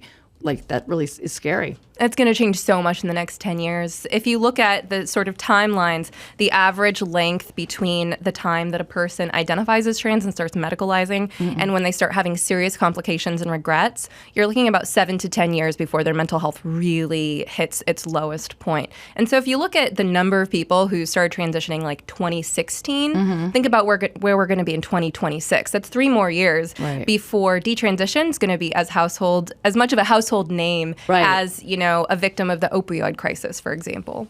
Yeah, I heard a study that as much as 30% of people are detransitioning now. Look, it's all, whether it's everyone's allergic to peanuts or everyone has, allergies now or everyone's transitioning now or COVID, this, that, or the other, there's a certain common sense aspect of it that you need to really sort of hone in on as a human being. And if you say to yourself, like, how come this never existed 10 minutes ago and now it's ubiquitous? Stop right there and start asking some questions. But the bigger question to me is more the powers that be, sort of corporate America, big news outlets, sort of big media, legacy media, and then just sort of the bandwagoners who just pile on board. How did they get duped so quickly into this, and are people that malleable and that weak? I mean, I always think back to COVID. I kept looking at everyone going, what the fuck is wrong with you pussies? What happened to you? And it's like, oh, we're sucking, we're doing what Gavin Newsom tells us to do. And I'm like, why? What happened to you? You're in your 50s. How did this happen? It happened overnight. Scary. By the way, those are the questions we all need to be asking. And one thing I love about our film is that we start with the victims of this crisis. We start with the young, vulnerable people who were exploited when they were going through a mental health or an identity crisis. And then we kind of zoom out from there to ask, well, how did this happen? And later in the film, we talk with people like Jennifer Bullock. She's an investigative journalist who has done great work looking at where does this come from?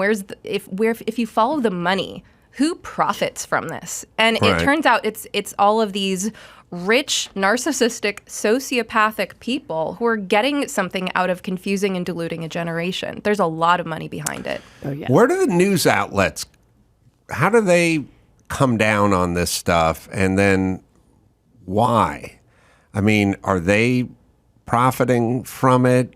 Is it simply a kind of, go along to get along kind of thing? I mean, I guess if you're called a hater for raising your hand and asking a question, then I assume most people take the path of least resistance and they just want to go along because it's sort of weaponized. There's so much pressure to conform. And it's even happening on the media outlets on the right, I'm hearing. If you look at the tactics that these activists use to get their way with the direction that culture and society is going, they're classic tactics of narcissistic emotional abuse. Flying into a rage, acting entitled to something that someone else has. It has a psychological impact on all good people where you're like, oh, if someone's getting that angry at me, I must have really done something wrong, right? So they use these abuse tactics to manipulate the media. Yeah. Everyone is that way. Everyone who has kids or spouse or whatever, when they really get agitated, you'll start saying anything just to calm them down, just to talk them off that ledge. And it's effective. It's effective for those who are willing to give up their dignity and act that way, especially when cameras are on them, which is another part where I'm like, you're making a complete ass of yourself and it's being filmed, but I guess it's worth it to get your way. But then the bigger question is what is their way? I mean, what are they looking for? Like, what's their end game? I frequently talk to Dr. True about this. Like, are they just nihilists? Are they just want total destruction and sort of the end of society? Or they really have a end game that could be noble? But what is it?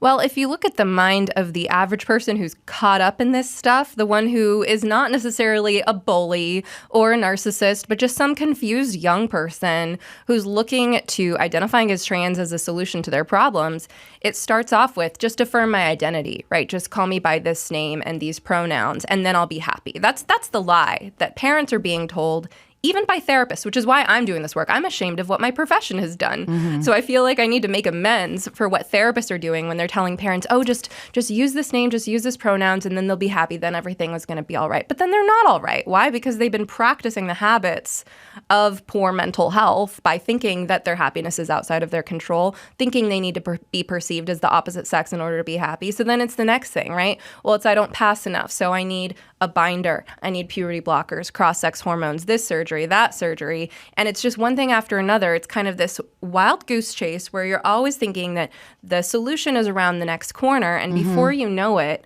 you are a medical patient for life. Right. Yeah, and I don't think people know the real implications of that process. And first off, long-term implications of hormone blockers and things like that. Do we know how this is going to work? It can't work down the road. It can't be a good thing. And then all that goes on with reconstructive surgery and everything else. But it's sort of part and parcel of this time we're living in, which is some kooks who are sort of tastemakers. You know, these guys own Hollywood and they sort of own the culture, and then they come out and explain what you need to do and how you need to react, and then everyone goes along with it and no one really stops. But hearkening back to closing down schools, like, you guys don't see the long-term ramifications of taking 9th and 10th graders or 5th and 6th graders and locking them out of school for 2 years? You don't think there's going to be some downstream events that go along with that? Or you're being celebrated for doing this now? And then anybody who attempts to say something about it is then you attempt to destroy instead of debate. And that's basically where we are with many subjects, including all the Black Lives Matter bullshit and all that as well. But continue. Well, like, how can the adults in the room be so stupid? We're used to teenagers being stupid and having crazy ideas, right? There were no trans kids when I was in high school. Yeah. And I would have known because I was one of the weirdos.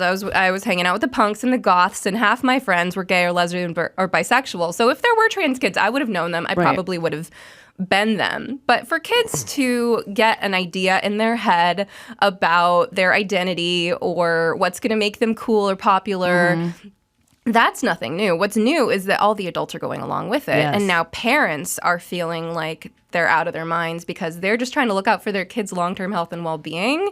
And doctors and teachers, the whole system is working against them now. So I'm sorry, Jodi. That's okay, go ahead. Okay. You do the next. It also ends up leading to this place that's kind of inevitable, which is at some point, I think it was in Virginia, some trans kid raped a girl in the bathroom at school. And then the people who are down with the cause can't let that story get out there because we're champions of trans kids, and we can't have a story out there where a trans kid raped some girl in the girls' bathroom. And by the way, maybe raped someone at another school as well. So now we'll look the other way because we have a trans kid that we need to protect. And now we're spinning into a nefarious world where, the FBI and the CIA is running cover for Joe Biden so he can get elected. It's like, hello, that's not where we're supposed to be. If somebody rapes someone in the bathroom, then the dad of the kid that was raped in the bathroom shows up at the school board meeting and starts spouting off about it. Then he gets tackled and dragged out by the cops. It leads to really dangerous kind of dark places where you end up defending. You're now the people that are down with the movement, who are pro-LGBT, pro-women, pro-everything, have to defend a rapist who raped a girl in a high school bathroom. That's where we get to with this stuff. My question, and it ties in with all of that, because children's brains aren't fully formed. They've got all of the hormones, everything that's going on. And correct me if I'm wrong, this just might be a naive question, but before all of this, if somebody wanted to transition in the past, didn't they have to wait until they were a certain age because it is proven that our brains are not fully formed. Didn't they have to wait to like, I think either 18 or 25 until they could actually until a doctor would even consider doing that. You know, they could start going through therapy, obviously, but no hormone like blockers or like any of the blockers, you know what I mean? Any of the replacement therapy until they were a certain age and their brain was more fully formed. Am I incorrect? No, you're absolutely right. The traditional approach Right. was something called watchful waiting because, first of all, gender dysphoria in the past was not nearly as common as it is now, which indicates social contagion, right? So in our film, we have Dr. Lisa Littman talking about rapid onset gender dysphoria. So when you did have gender dysphoria prior to it becoming a social contagion, you essentially it was most common in young boys who would grow up to be gay. Right. And so you have... according to Ray Blanchard's work, you have sort of a few classes of people who identify as trans. You have young boys who have maybe stereotypically female interests, and they're seeing the way people interact around them, and they relate more to the girls. They want to be more like the girls, and then they're like, I'm a girl, because that's kid logic, right? Mm-hmm. Those kids would typically grow up to be gay. You also have autogynephilic males, which are males that are heterosexual, but for them it's a fetish, and that tends to come on more in midlife. So that's, sort of the trope of like the man who's having a midlife crisis and he's had it all, and now he decides the one thing he wants that he's never had before is the opportunity to be a woman, right? And there's a high comorbidity rate there with narcissistic personality disorder, just going to say that. But then you also have the tomboyish girls. They weren't so common. It wasn't so common for tomboyish girls to say that they thought they were a boy. But traditionally, when you did have kids who thought that they were meant to be the opposite sex, watchful waiting was the approach used. Okay. And that gave them time to grow up and figure out that, oh, I'm just a gay guy who likes girly stuff. And they can actually grow up to live happy, healthy lives, which is one of the reasons that those of us on the gender critical side of things are saying that transing kids is the new conversion therapy. It is converting kids who could have been happy gay people. Yeah, it's really scary. It is really terrifying, I think. Yeah, to me, the scary part is what they do to those who ask questions. Mm-hmm. And in terms of the chapter that we're in now as a society, it's anyone who asks questions about things is pilloried, and beyond verbally, their lives can be destroyed. And I always sort of get back to COVID with this because there were doctors who were 30 years experience at Stanford and celebrated and wrote papers who like raised their hand and went, I don't think locking the citizens down is a good idea. Mm-hmm. And they were all deplatformed, kicked out of their jobs, livelihoods destroyed.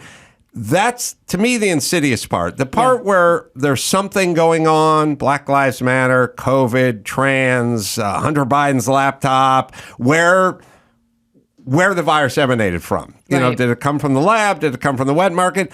Those are things that are, who blew up the Nord Stream pipeline? Was it us? Was it the Russians? These stories are constantly flowing.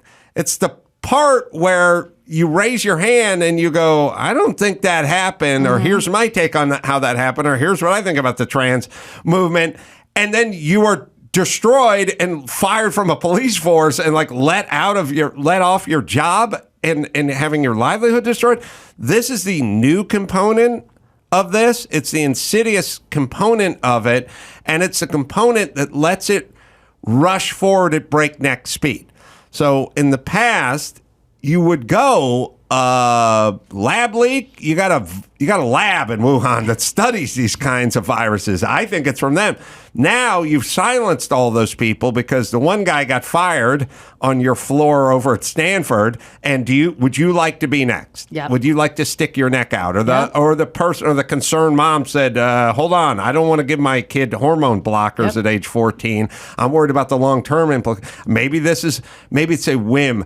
Maybe it's a fad. You know what I mean? That person being destroyed, that's the new component in this. It's caused many people to shut up because what I've realized is the number one quality in people where you go, is this person a coward? Are they noble? Are they fearless? Number one quality, want to get along. Yep. Just want to get along. And somehow, and I blame corporate America and I blame media and corporate media and all that and legacy media and stuff. They've somehow conspired to destroy people. Like, I mean, I'm sure they went after you big time. And in a world where everyone's number one goal is just to get along, or normal people's role is to just want to get along, the threat of having your livelihood destroyed. You know, Bill Maher can say whatever the fuck Bill Maher wants because Bill Maher Is Bill Maher.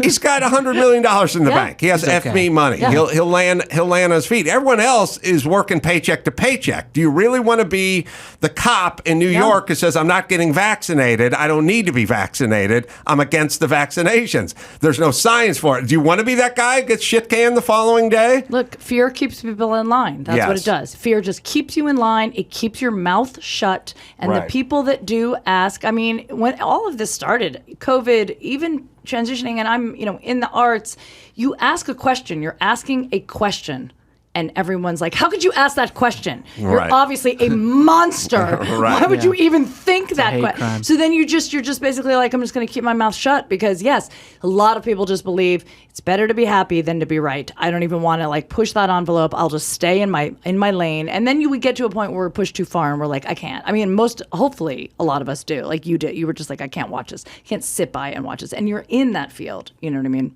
And I hear from so many therapists every day that are on the fence about coming out and saying something. It's like, no, you should say something now before it gets even harder to come out and say something. We need to reach that critical mass. But talking about silencing people who ask questions, the number one people who should be asking questions right now is the pediatricians and the endocrinologists. And in our film, we interview Dr. Julia Mason. She's a pediatrician, actually up with me in Portland.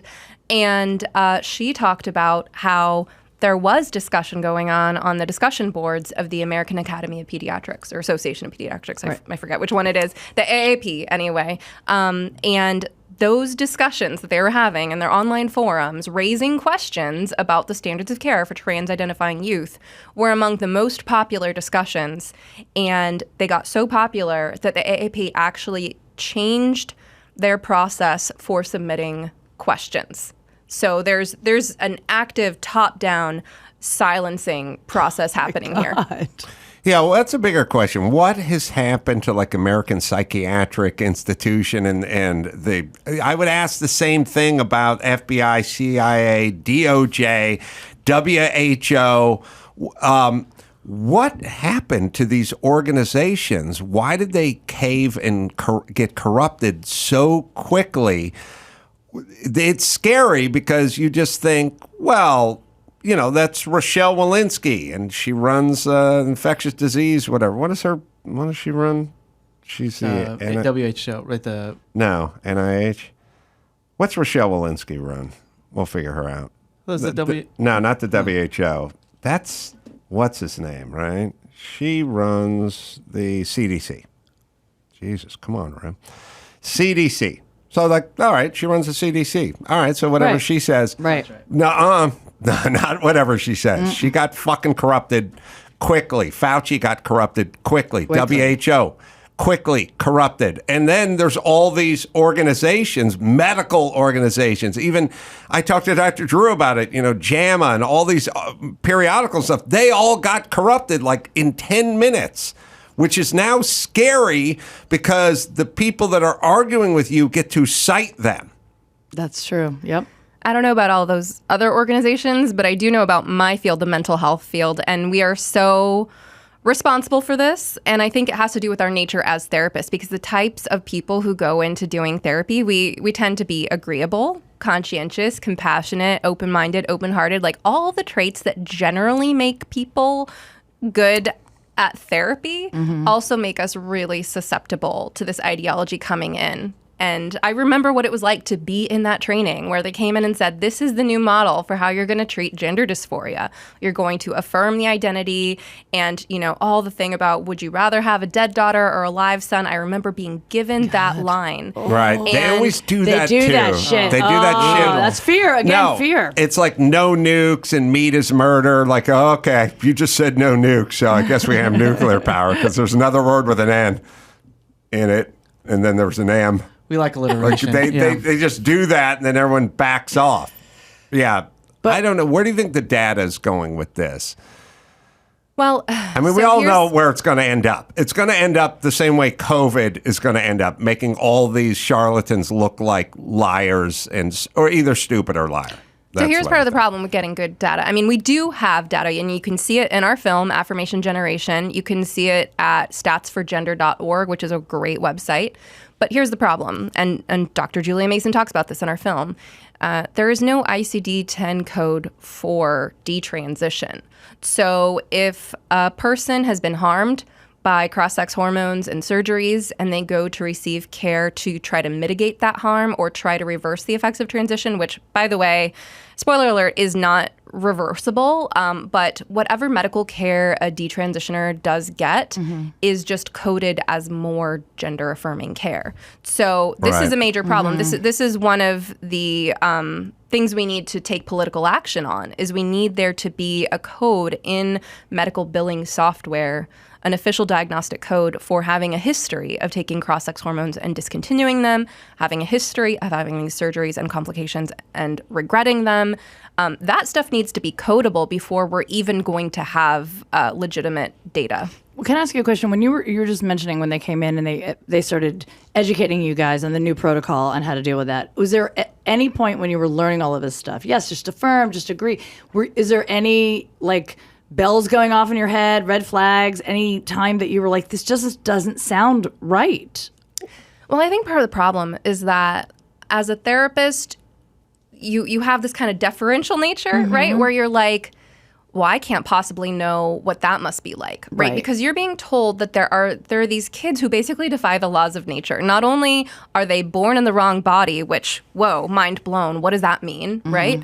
But they also know who they are from a young age, and none of the rest of us did. Yeah. And so for these kids, things like being uncomfortable with puberty means that they're trans. It's evidence that they're trans. It's not evidence that they're having a normal adolescence. So you're basically told to suspend disbelief because there's a special class of humans that has an experience that's so different from your own, where they knew who they were at a young age, and they're going to be so much happier, so much better off in the long run if everyone just recognizes that they're correct. When you're told that, your nature is to be deferential because you're like, well, I don't have that lived experience. How can I possibly know, right? And so I think there's actually an empathy gap, like in our effort to be respectful and deferential and conscientious and agreeable, we are not putting ourselves in the shoes of these kids and saying, no, they're actually just like us. That is a girl or that is a boy, whatever their sex might be, and they're struggling with normal adolescent stuff in a social environment that is telling them that this is how to interpret it and what you should do about it. Yeah, I was thinking back on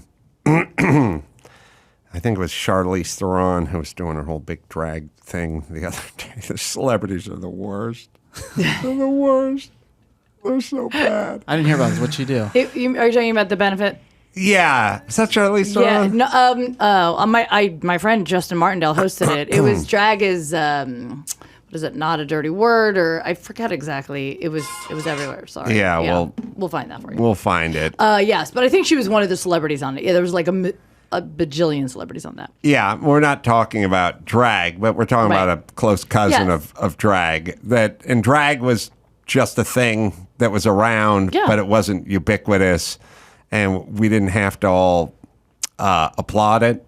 There's a thing that is going on that's a little less physiological and more kind of emotional, and it's always my theory with every movement. All the movements all start off with reasonable requests, because if you started off with crazy requests in a movement, then you couldn't get started, right? That's true. So you go, if you're talking about trans kids or trans people or drag queens, no one ever goes, hey, at the very beginning, I'll make a strong pitch for 50-year-old dudes with their junk tucked between their legs reading storybooks to 5-year-olds. Everyone goes, fuck that. Like, I'm never going along with that. Everything. But if you sort of follow the arc of like the trans movement and drag movement as it pertains to sort of the black movement and many other movements, the gay movement, it's always like, the very beginning is We just want to be treated equally. Right. We just want to be left alone.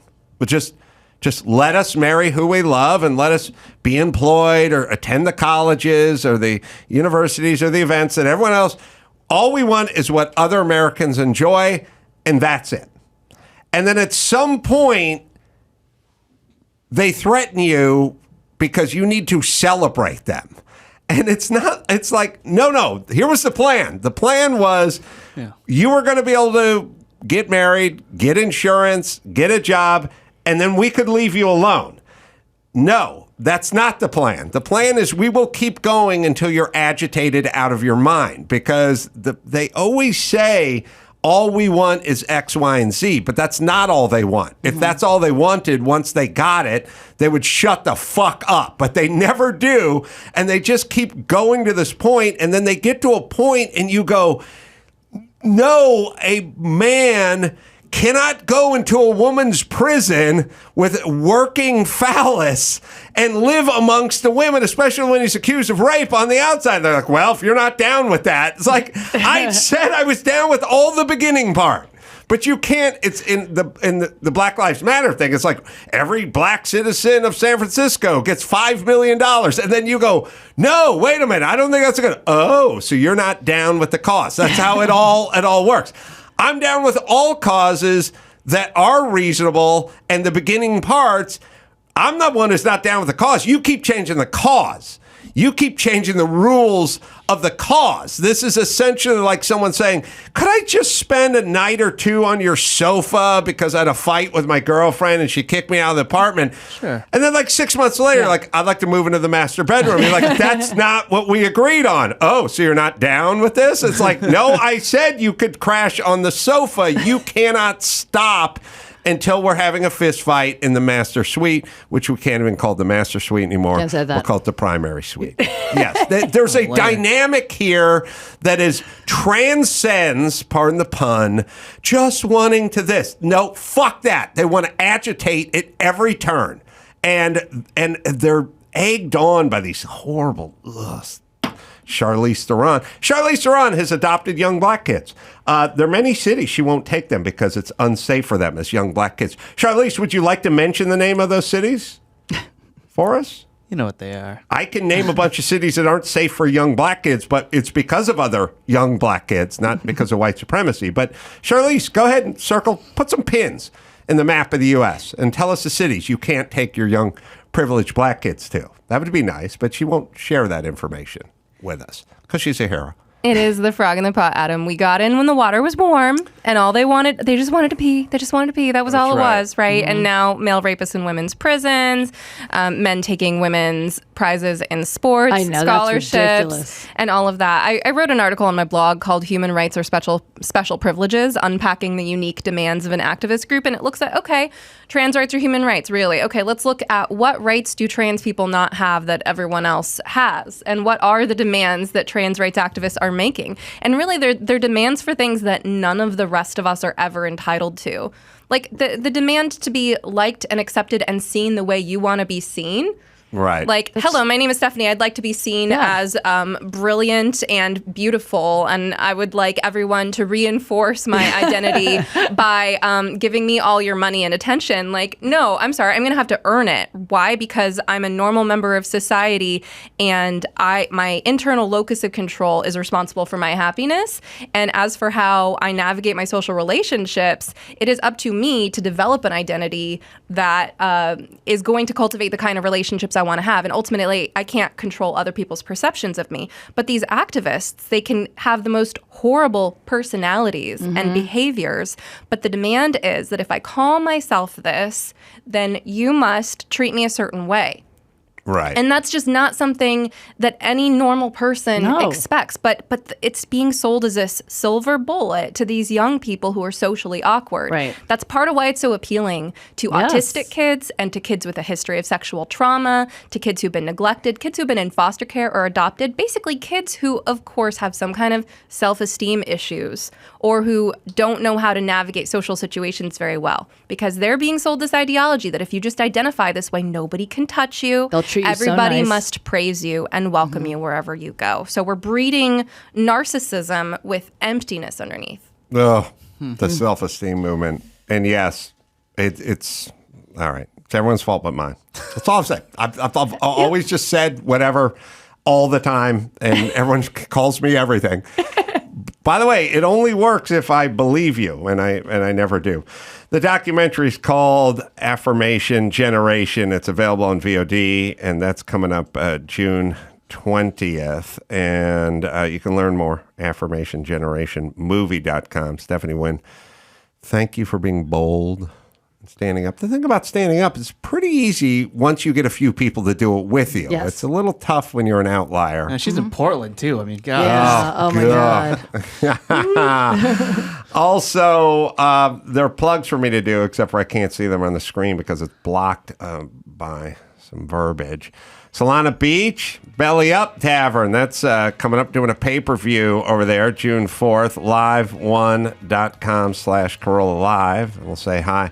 There's live shows all over the place. You can go to amcarolla.com for all of those live shows. And until next time, I'm Carolla for Stephanie Winn and Skinny Jodi Miller and Chris Max Mattis saying mahalo.